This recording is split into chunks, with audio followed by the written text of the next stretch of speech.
നമസ്കാരം. കള്ളാടിയിലെ തുരങ്ക നിർമ്മാണ സ്ഥലത്തെ മണ്ണിടിച്ചിലിൽ കാണാതായവർക്ക് വേണ്ടിയുള്ള തിരച്ചിൽ തുടരുകയാണ്. മുഖ്യമന്ത്രിയും ഇന്ന് വയനാട്ടിലെത്തി. മണ്ണിടിച്ചിൽ അന്വേഷിക്കാൻ വിദഗ്ധ സമിതിയെ നിയോഗിക്കുമെന്ന് മന്ത്രി പി കെ ബഷീർ പറഞ്ഞു. ആരെയും കൈ കഴുകി പോകാൻ അനുവദിക്കില്ലെന്നും മന്ത്രി കൂട്ടിച്ചേർത്തു. കരാർ കമ്പനിക്ക് വീഴ്ച പറ്റിയോന്ന് അന്വേഷിക്കുമെന്ന് മന്ത്രി ടി സിദ്ദിഖ് പറഞ്ഞു. തുരങ്കപാത പോലെ വലിയ പദ്ധതി ഈ സ്ഥലത്ത് സാധ്യമാണോ സുരക്ഷിതമാണോ എന്ന കാര്യം പരിശോധിക്കുമെന്ന് റവന്യൂ മന്ത്രി AP അനിൽകുമാറും പറഞ്ഞു. തുരങ്കപാത പുനഃപരിശോധിക്കുമോ എന്നാണ് ഇന്ന് സൂപ്പർ പ്രൈം ടൈം ചർച്ച ചെയ്യുന്നത്. ഇതിനോടൊപ്പം ശ്രീ ലിൻഡോ ജോസഫ് CPM നേതാവ്, മുൻ MLA, ശ്രീ ഷംഷാദ് മരക്കാർ കോൺഗ്രസ് നേതാവ്, ശ്രീ പ്രമോദ് പുഴങ്കര അഭിഭാഷകൻ, ശ്രീ സഹദ് പഞ്ചായത്ത് അംഗം എന്നിവർ. ആദ്യം ശ്രീ ലിൻഡോ, ഇത് LDF സർക്കാരിൻ്റെ ഒരു സ്വപ്ന പദ്ധതിയായിരുന്നു. അന്ന് പ്രതിപക്ഷം ശക്തമായ എതിർപ്പ് ഉയർത്തിയതാണ്.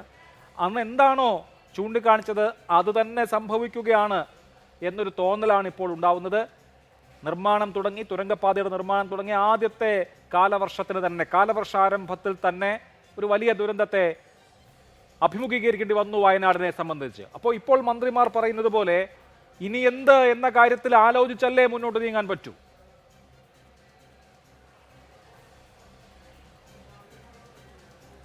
അല്ല, അതിനകത്ത് വസ്തുതാവിരുദ്ധമായ ചില കാര്യങ്ങളുണ്ട്. തുരങ്കപാതയെ സംബന്ധിച്ച് എല്ലാവിധ പഠനങ്ങളും പൂർത്തീകരിച്ച് എല്ലാവിധ അനുമതികളും വാങ്ങിയാണ് സംസ്ഥാന ഗവൺമെൻറ്, LDF ഗവൺമെൻറ് ഈ പദ്ധതിയുമായി മുന്നോട്ട് പോയത്. ഈ പദ്ധതി ഇന്നും ഇന്നലെയും ആരംഭിച്ചതല്ല. 2020 തോമസ് ഐസക്കിൻ്റെ ബജറ്റിലാണ് ആദ്യമായി ഈ പദ്ധതിക്ക് വേണ്ടി തുക അനുവദിക്കുന്നത്, 658 കോടി രൂപ. പിന്നീട് ഇങ്ങോട്ടുള്ള കഴിഞ്ഞ രണ്ടാം Pinarayi Vijayan government, LDF government കാലത്ത് ഇതിനു വേണ്ടിയിട്ടുള്ള തുടർ പരിശോധനകൾ, ഇടപെടലുകൾ, അതിൻ്റെ SIA study, state clearance, central environment clearance, പിന്നീട് കോടതി വ്യവഹാരങ്ങൾ, ഹൈക്കോടതിയുടെ പരാമർശങ്ങൾ, സുപ്രീം കോടതി ഈ പദ്ധതിയുമായി മുന്നോട്ട് പോകാൻ നിർദ്ദേശിക്കുന്ന ഒരുപാട് കടമ്പകൾ കടന്നതിന് ശേഷമാണ് ഈ പദ്ധതിയുമായി മുന്നോട്ട് പോയത്. കഴിഞ്ഞ വർഷം 2025 ഓഗസ്റ്റ് മാസത്തിലാണ് അന്നത്തെ മുഖ്യമന്ത്രി ശ്രീ പിണറായി വിജയൻ ഈ പദ്ധതിയുടെ ഔപചാരികമായ ഉദ്ഘാടനം നടത്തിയത്. അത് ഇതേപോലൊരു മഴക്കാലത്ത് തന്നെയാണ് ഈ പദ്ധതിയുടെ നിർമ്മാണ പ്രവർത്തനങ്ങൾ ആരംഭിച്ചത്. അതിനുശേഷം ഇത് രണ്ടാമത്തെ വർഷമെന്ന് നമുക്ക് പറയാം. ഇത് രണ്ടാമത്തെ വർഷമാണ്. ഇപ്പോൾ ഈ ഓഗസ്റ്റ് ആകുമ്പോഴേക്കും പദ്ധതി ആരംഭിച്ച് ഒരു വർഷം പൂർത്തീകരിക്കുകയാണ്. സ്വാഭാവികമായിട്ടും മേപ്പാടിയിൽ ഉണ്ടായിട്ടുള്ള ദാരുണമായ സംഭവത്തെ അപലപിക്കേണ്ടുന്നത് തന്നെയാണ്. തീർച്ചയായിട്ടും അതിന് എന്താണ് സംഭവിച്ചത് എന്ന് പരിശോധിക്കേണ്ടതുണ്ട്. എന്നാൽ ആ കാരണം പറഞ്ഞുകൊണ്ട് ഈ പദ്ധതി ഏതെങ്കിലും തരത്തിൽ ഇല്ലാതാക്കാൻ വേണ്ടിയിട്ടുള്ള ശ്രമം നേരത്തെ ഞങ്ങൾ ആക്ഷേപിച്ചിരുന്നത് പോലെ തന്നെ UDF ഈ പദ്ധതിയോട് മുൻകാലത്തുണ്ടായിരുന്ന എതിർപ്പിൻ്റെ തുടർച്ചയായി കാണാവുന്ന ഒരു കാര്യം മാത്രമാണ്. അത് ഈ പദ്ധതി ഇല്ലാതാക്കാൻ വേണ്ടിയിട്ടുള്ള ശ്രമത്തിൻ്റെ കൂടി ഭാഗമായിട്ടുണ്ട്. അങ്ങനെ ഈ പദ്ധതി ഇല്ലാതാക്കാൻ വേണ്ടി ഒരു കാരണവശാലും അനുവദിക്കില്ല. കാരണം എല്ലാ പഠനങ്ങളും ഇപ്പോൾ ബഹുമാനപ്പെട്ട മുഖ്യമന്ത്രി ഉൾപ്പെടെ പറഞ്ഞ ചില കാര്യങ്ങൾ ഇതിനൊരു പഠനവും നടത്തിയിട്ടില്ല എന്നാണ്. അദ്ദേഹത്തിന് തന്നെ ഈ ഗവൺമെൻറ്റിൻ്റെ പരിശോധനയിൽ എന്തെല്ലാം പഠനങ്ങളാണ് നടത്തിയത്, എന്തെല്ലാം കണ്ടെത്തലുകളാണ് ഉണ്ടായിരുന്നത്, ആ പരിശോധനയുടെ ഭാഗമായിട്ട് വന്നിട്ടുള്ള നിർദ്ദേശങ്ങൾ എന്താണെന്ന് അദ്ദേഹത്തിന് തന്നെ ഒരു ക്ലിക്കിൽ മനസ്സിലാക്കാൻ വേണ്ടി കഴിയുന്ന കാര്യമാണ്. ഒരു വർഷം നീണ്ടുനിന്ന SIA സ്റ്റഡിയാണ്. സ്വാഭാവികമായിട്ടും ഒരു കാലാവസ്ഥ വ്യതിയാനം എങ്ങനെയാണ് എന്ന് മനസ്സിലാക്കാൻ ഒരു പദ്ധതി ഉണ്ടാകുന്ന പ്രദേശത്ത് ഒരു വർഷം 2022 SIA പഠനം ആരംഭിച്ച് 2023 ജൂൺ ടു ജൂലൈ 2022 ജൂണിൽ ആരംഭിച്ച് 2023 ജൂലൈ ഒരു വർഷം മുഴുവൻ പൂർണ്ണമായിട്ടും ഈ പദ്ധതി പ്രദേശത്ത് SIA സ്റ്റഡി നടത്തി അതിൻ്റെ പബ്ലിക് ഹിയറിംഗ് നടത്തിയിട്ടാണ്. ഒരുപാട് ആശങ്കകളോ അഭിപ്രായ വ്യത്യാസങ്ങളോ ഉണ്ട്. ഇപ്പോൾ കേന്ദ്ര വനം പരിസ്ഥിതി മന്ത്രാലയത്തിൻ്റെ അനുമതി കിട്ടിയിട്ടുണ്ട്. കേന്ദ്ര വനം പരിസ്ഥിതി മന്ത്രാലയത്തിൻ്റെ അനുമതി കിട്ടാൻ ചില കാര്യങ്ങൾ മറച്ചുവെച്ചു, ചില തെറ്റായ വിവരങ്ങൾ കൊടുത്തു എന്ന ആരോപണം വന്നിട്ടുണ്ട്. ഇതൊരു പരിസ്ഥിതി ദുർബല പ്രദേശമല്ല എന്ന് വരുത്തി തീർത്തു എന്ന് ആരോപണമുണ്ട്. വെള്ളരിമലയും തിരുവമ്പാടിയും 2 ESA വില്ലേജുകൾ അവിടെ ഉണ്ട് എന്നിരിക്കെ അത് മറച്ചുവെച്ചു എന്ന ആരോപണമുണ്ട്. തുടങ്ങി 60 ഉപാധികൾ വെച്ചതിൽ ആ ഉപാധികൾ പാലിക്കപ്പെട്ടിട്ടില്ല എന്നുള്ളത് വരെയുള്ള ആരോപണങ്ങൾ അവിടെ നിൽക്കുമ്പോഴാണ് എല്ലാ അനുമതിയും ഉണ്ടായിരുന്നു, എല്ലാ കാര്യങ്ങളും കൃത്യമായിരുന്നു എന്ന് പറയുന്നത്. അല്ല, അതിനകത്ത് നിങ്ങൾ പറയുന്നതിനകത്ത് ഒരു മിസ്റ്റേക്ക് കൂടിയുണ്ട്. മിസ്റ്റേക്ക് എന്താണെന്ന് ചോദിച്ചാൽ ഈ പറയുന്നത് പോലെ ഈ പദ്ധതി ഈ ഏതെങ്കിലും ഒരു കാര്യം മറച്ചു വെച്ചുകൊണ്ട് അനുമതിക്ക് വേണ്ടി ശ്രമിച്ചു എന്നത് വസ്തുതാവിരുദ്ധമായ കാര്യമാണ്.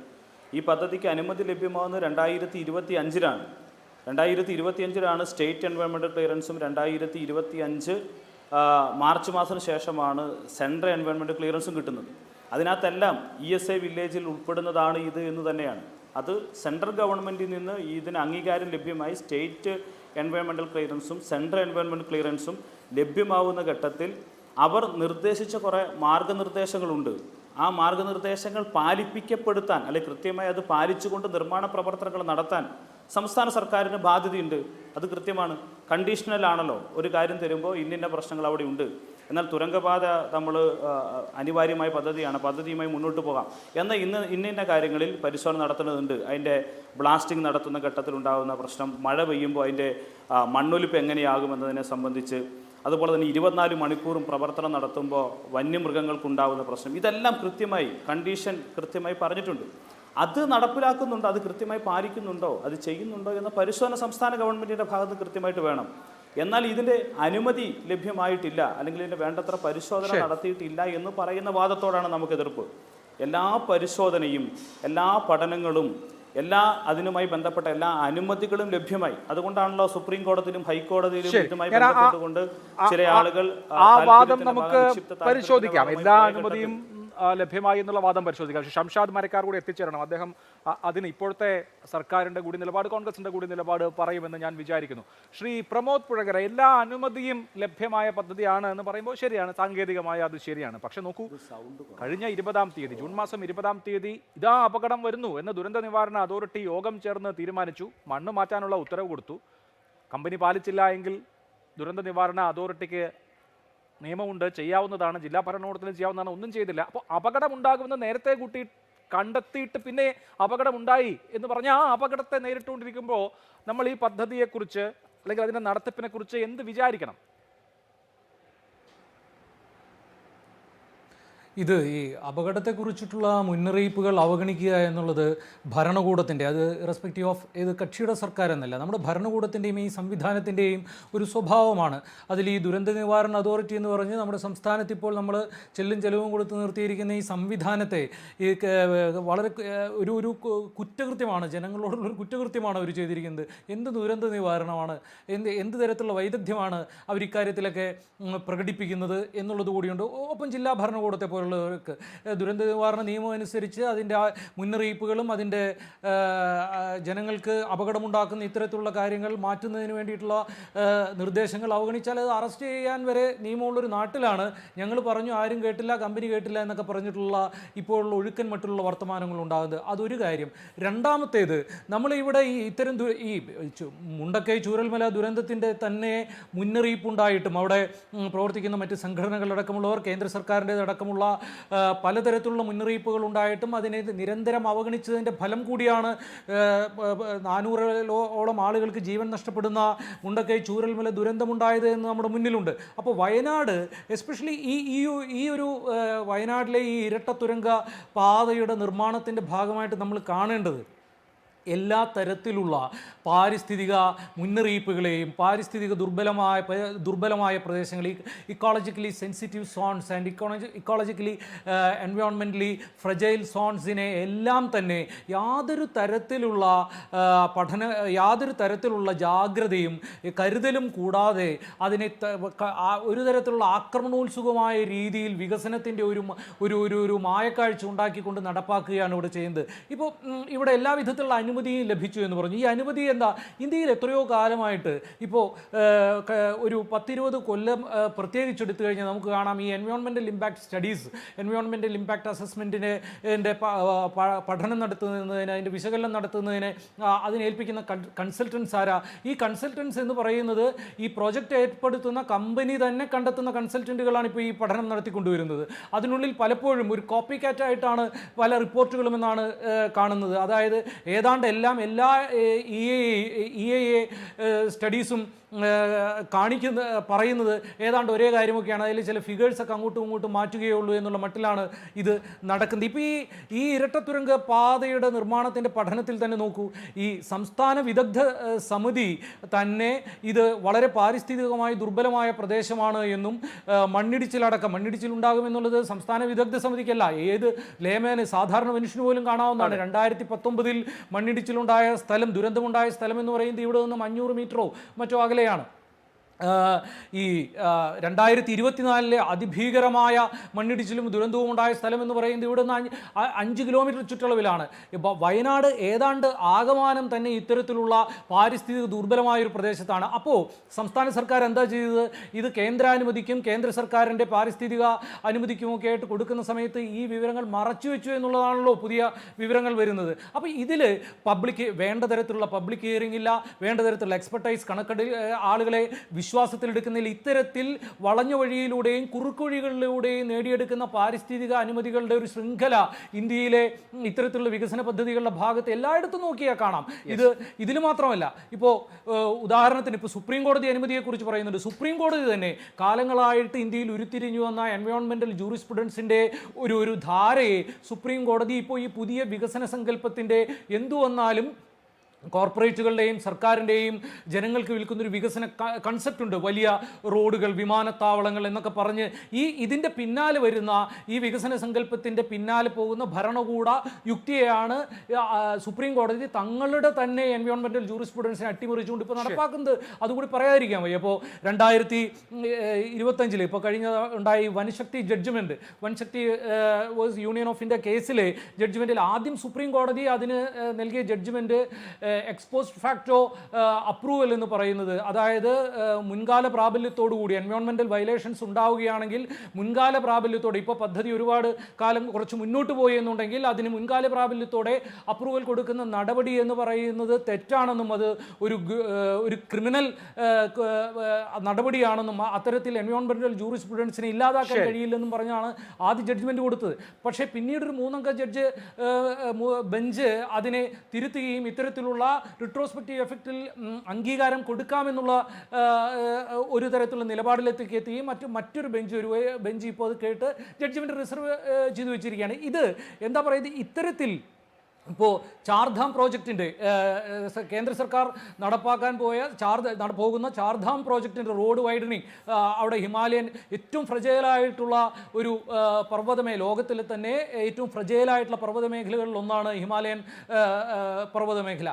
അവിടെയുള്ള ഈ Chardham project road 10 metre widening എന്ന് പറഞ്ഞപ്പോൾ സുപ്രീം കോടതി തന്നെ നിയോഗിച്ച എക്സ്പെർട്ട് കമ്മിറ്റി അതിൽ പറഞ്ഞത് ഒരു 5.5 മീറ്ററിൻ്റെ ഒരു ഇൻ്റർമീഡിയറ്റ് വൈഡനിങ് എന്നുള്ള മട്ടിലാണ് അതിനുള്ള നിർദ്ദേശം. അതിനെ അവഗണിച്ചുകൊണ്ട് ആ പദ്ധതി എല്ലാവിധത്തിലുള്ള പാരിസ്ഥിതിക മുന്നറിയിപ്പുകളെയും അവഗണിച്ചുകൊണ്ട് നടപ്പാക്കാൻ സുപ്രീം കോടതി അനുമതി കൊടുക്കുമ്പോൾ അതിന് നാഷണൽ സെക്യൂരിറ്റി, ഇന്ത്യ ചൈന ബോർഡറിലേക്ക് പട്ടാളത്തിനെത്താൻ വേഗത്തിൽ പോകാൻ റോഡ് വേണം എന്ന എത്തരത്തിലുള്ള ഇൻഫ്രാസ്ട്രക്ചർ നെസസിറ്റീസ് ഉണ്ട് എന്ന് പറഞ്ഞിട്ടൊക്കെയാണ് അനുമതി കൊടുക്കുന്നത്. ഞാൻ പറയുന്നത് ഭരണകൂട യുക്തിയുടെ ഒപ്പം പോകുന്ന ഇത്തരത്തിലുള്ളൊരു കാഴ്ചപ്പാട് കോടതികളുടെ ഭാഗത്തു നിന്നുകൂടി വരികയാണ്. അപ്പോൾ ഇതെല്ലാം കൂട്ടിവെച്ചുകൊണ്ട് വളരെ കുറുക്കുവഴിയിലൂടെ നേടിയെടുത്ത ഒരു അനുമതി കൂടിയാണ് ഈ ഇരട്ട തുരങ്കപ്പാതയുടേത്.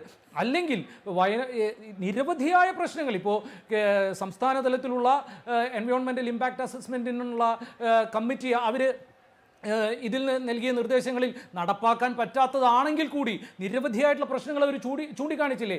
ആനത്താരയുടെ പ്രശ്നം. ആനത്താര വേറൊരു സ്ഥലത്തേക്ക് ഏതാണ്ട് 3.9 കിലോമീറ്റർ ചുറ്റളവിലോ മറ്റോ ആനത്താരയ്ക്ക് വേണ്ട സ്ഥലം എടുക്കണമെന്ന്, അതുപോലെ തന്നെ അവിടെയുള്ള ബാണാസുര ചിലപ്പൻ ലോഫിംഗ് ത്രഷ് എന്ന എൻഡേഞ്ചേർഡ് ആയിട്ടുള്ള പക്ഷിയുടെ സംരക്ഷണത്തിനുള്ള നടപടികൾ എടുക്കണമെന്നൊക്കെയുള്ള കുറേ നിർദ്ദേശങ്ങൾ. ഈ നിർദ്ദേശങ്ങൾ മാത്രമല്ല, നിരവധിയായിട്ടുള്ള ഇത്തരത്തിലുള്ള ഇക്കോളജിക്കൽ ഇഷ്യൂസ് വെച്ചിട്ടുള്ള സംസ്ഥാന വിദഗ്ധ സമിതിയുടെയും സ്റ്റേറ്റ് എൻവയോൺമെൻറ്റൽ ഇമ്പാക്റ്റ് അസസ്മെൻറ്റിന് വേണ്ടിയിട്ടുള്ള കമ്മിറ്റിയുടെയും നിർദ്ദേശങ്ങളെ മുഴുവൻ മറച്ചു വെച്ചുകൊണ്ടുകൂടിയാണ് ഇത് കണക്കാക്കി ഇതിൻ്റെ അനുമതി നേടിയെടുത്തിരിക്കുന്നതെന്നാണ് ഒരു വസ്തുത. മറ്റൊരു കാര്യം എന്ന് പറയുന്നത്, ഇപ്പോൾ ഇവരിതിനെ കേവലമായിട്ട് തുരങ്കത്തിന് വേണ്ടി കുഴിച്ചപ്പോൾ ടണൽ ചെയ്തപ്പോൾ കിട്ടിയ മണ്ണ് അവിടെ കൂട്ടിയിട്ടത് ഒലിച്ചു വന്നതാണ് എന്നാണ് ഇവർ പറയുന്നത്. പക്ഷേ വാസ്തവം അതല്ല. നമുക്കറിയാവുന്നത് ഇതിൻ്റെ പരിസര പ്രദേശങ്ങളിൽ നിന്നുള്ള മണ്ണിടിച്ചിൽ പോലും ഉണ്ടായിട്ടുണ്ട്. മാത്രവുമല്ല, ഇത്തരത്തിൽ നിരന്തരമായ മണ്ണിടിച്ചിൽ സാധ്യതകളുള്ള ഒരു പ്രദേശത്ത് ഇത്തരമൊരു തുരങ്കമുണ്ടാക്കുമ്പോൾ അതിൻ്റെ പാരിസ്ഥിതിക ആഘാതം, അതുണ്ടാക്കുന്ന ഇമ്പാക്റ്റ്, അത് ജനങ്ങൾക്ക് എത്രമാത്രം ഗുണകരമായിരിക്കും എന്നുള്ളൊരു വസ്തുത,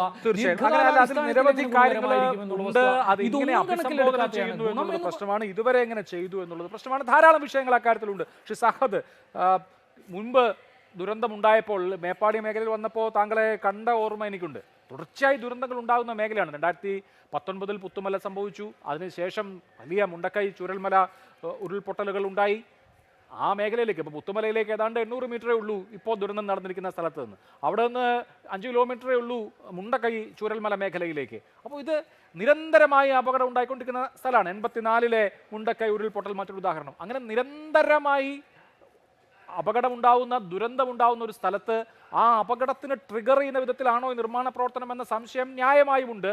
അവിടെ ഇപ്പോൾ ഇങ്ങനെ ഒരു ദുരന്തം ഉണ്ടാവും എന്ന മുന്നറിയിപ്പ് ദുരന്ത നിവാരണ അതോറിറ്റി തന്നെ നൽകിയിട്ടും എന്തുകൊണ്ട് ഇങ്ങനെ സംഭവിച്ചു? അവിടുത്തെ ഒരു പൊതുപ്രവർത്തകൻ എന്നുള്ള നിലയിൽ താങ്കൾക്ക് എന്താണ് അവിടെ നടന്ന സംഭവത്തെക്കുറിച്ച് തോന്നുന്നത്?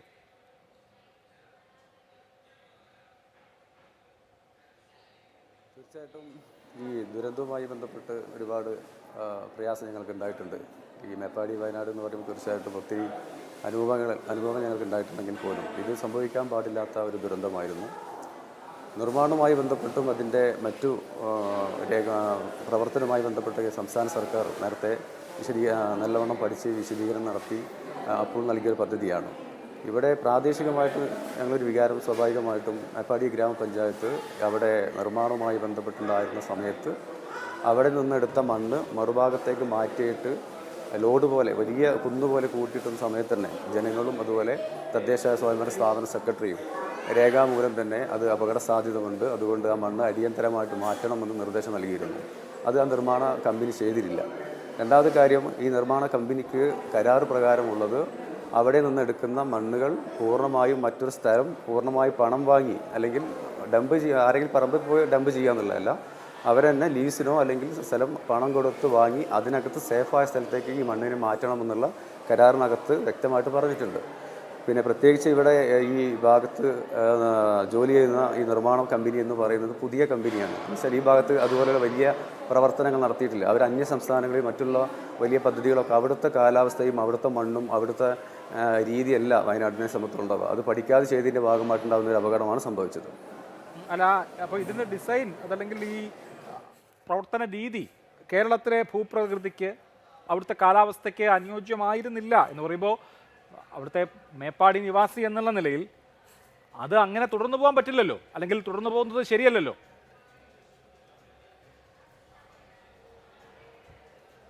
ഇനിയൊരു അപകടം സംഭവിക്കാതിരിക്കാൻ വേണ്ടിയുള്ള മുൻകരുതൽ എടുക്കുകയും ഈ പദ്ധതി ഇതിൻ്റെ ഭാഗമായിട്ട് ഒഴിവാക്കുക എന്ന് പറയുന്നതിനെക്കുറിച്ച് ഞങ്ങൾക്ക് ചിന്തിക്കാൻ പോലും കഴിയാത്തതാണ്. കാരണം ഈ ഒരു പ്രദേശം എന്ന് പറയുന്നത് സാധാരണ തൊഴിലാളികളും തോട്ടം തൊഴിലാളികളും അതുപോലെ ആദിവാസി വിഭാഗത്തിൽപ്പെട്ട സാധാരണ ജനങ്ങളാണ്. ഞങ്ങളുടെ ഒരു കാലത്ത് ഈ തോട്ടം കൊണ്ട് മാത്രം ജീവിച്ചിരുന്ന നാട്ടുകാർ സ്വാഭാവികമായിട്ടും ടൂറിസം ഇവിടെ മെച്ചപ്പെട്ടതിൻ്റെ ഭാഗമായിട്ടാണ് ഒരു കുടുംബത്തിൽ നിന്നും ഒരാളെങ്കിലും ഈ ടൂറിസവുമായി ബന്ധപ്പെട്ട് ഉപജീവനം നടത്തുന്നുണ്ട്. അത് ടാക്സി ഡ്രൈവർമാരാവാം, ഷോപ്പുകളാവാം, ചെറിയ ഗുമിട്ടികളിൽ നിന്നുകൊണ്ടും കുട്ടികളും അതുപോലെ സ്ത്രീകൾ ഉൾപ്പെടെ ഈ ടൂറിസത്തെ മാത്രം കേന്ദ്രീകരിച്ച് ജീവിക്കുന്ന ഒരു പ്രദേശമായിട്ട് ഈ പ്രദേശം മാറിയിട്ടുണ്ട്. അപ്പോൾ ഇതുപോലെ വലിയൊരു പദ്ധതി ഞങ്ങൾക്ക് വരിക എന്നുള്ളത് ഞങ്ങളുടെ ഒരു ആഗ്രഹമാണ്. അത് ഇതിൻ്റെ ഭാഗമായിട്ട് ഉപേക്ഷിക്കരുതെന്നുള്ളൊരു റിക്വസ്റ്റാണ് ഒരു പൊതുപ്രവർത്തകൻ അല്ലെങ്കിൽ നാട്ടുകാരൻ നമുക്ക് പറയാനുള്ളത്.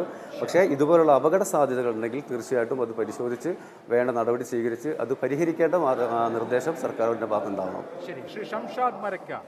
ശ്രീ ഷംഷാദ്, പ്രതിപക്ഷത്തിരുന്ന സമയത്ത് UDF ആശങ്കകൾ ഉന്നയിച്ച ഒരു വിഷയമാണല്ലോ ഇത്. പദ്ധതി നടക്കുകയാണ്. അപ്പോൾ ഈ പദ്ധതി നടക്കുമ്പോൾ അത് കൃത്യമായി നടക്കുന്നുവെന്ന് ഉറപ്പാക്കാനുള്ള ബാധ്യത ജില്ലാ ഭരണകൂടത്തിനും ഇപ്പോഴത്തെ ഗവൺമെൻറ്റിനും PWD വകുപ്പിനും ഒക്കെ ഉണ്ട്. PWD വകുപ്പും ദുരന്ത നിവാരണ അതോറിറ്റിയും പരസ്പര വിരുദ്ധമായ നിലപാട് സ്വീകരിച്ചോ എന്ന് മിനിറ്റ്സുകൾ വായിക്കുമ്പോൾ സംശയം തോന്നുകയും ചെയ്യും.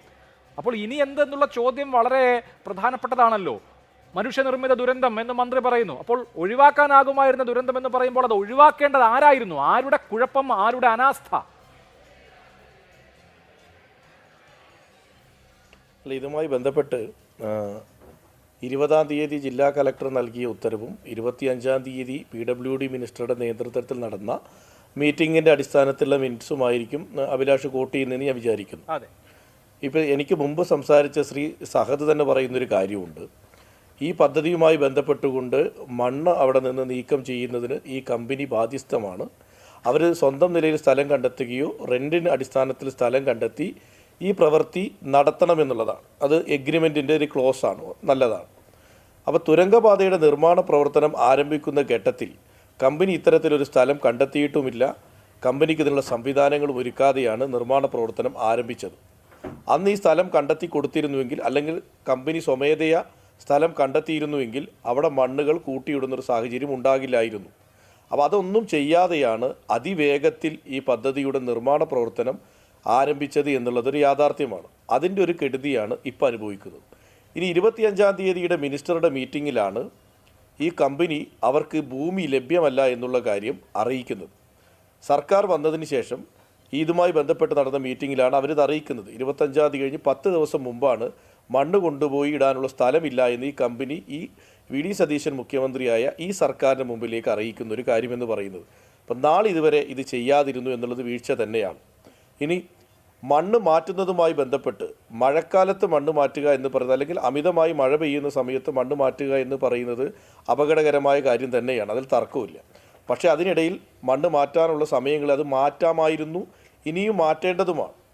ഇനി അഭിലാഷ് പറഞ്ഞതുപോലെ ഈ ദുരന്തവുമായി ബന്ധപ്പെട്ട് ആ നിർമ്മാണത്തിൽ അല്ലെങ്കിൽ അതുമായി നൽകിയ പാരിസ്ഥിതിക അനുമതിയുടെ കാര്യത്തിൽ പല കാര്യത്തിലും ആക്ഷേപം പ്രതിപക്ഷത്തായിരുന്നപ്പോൾ UDF-നുണ്ടായിട്ടുണ്ട്.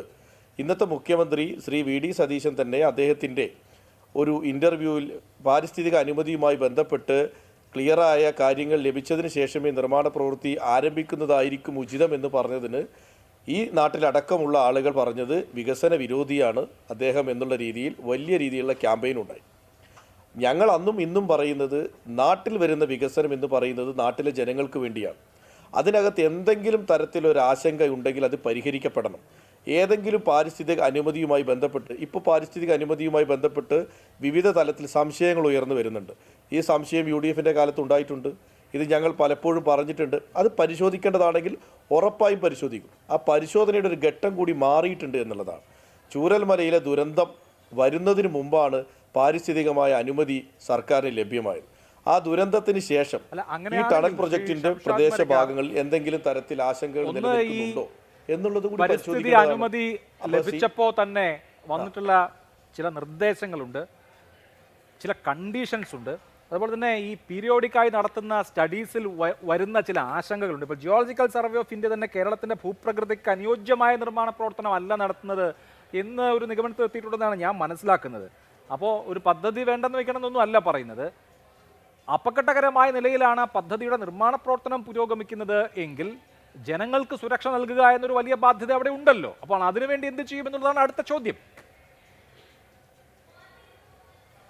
അല്ല, തീർച്ചയായും ജനങ്ങളുടെ സുരക്ഷിതത്വം ഉണ്ടാകേണ്ടത് ഉറപ്പുവരുത്തേണ്ടത് സർക്കാർ തന്നെയാണ്, അതിൽ തർക്കവുമില്ല. പക്ഷെ ഞാൻ അഭിലാഷിനോട് പറഞ്ഞത് ഇതുമായി ബന്ധപ്പെട്ടുള്ള നിർമ്മാണ പ്രവർത്തനങ്ങൾ ഇപ്പോൾ അവിടെ മണ്ണ് കട്ട് ചെയ്യുകയും അവിടെ ഒരു കോൺക്രീറ്റ് പാളികൾ കൊണ്ട് അതിനെ സ്ട്രക്ചർ ചെയ്യുകയും ചെയ്തത് തകർന്നു പോയിട്ടുണ്ട്.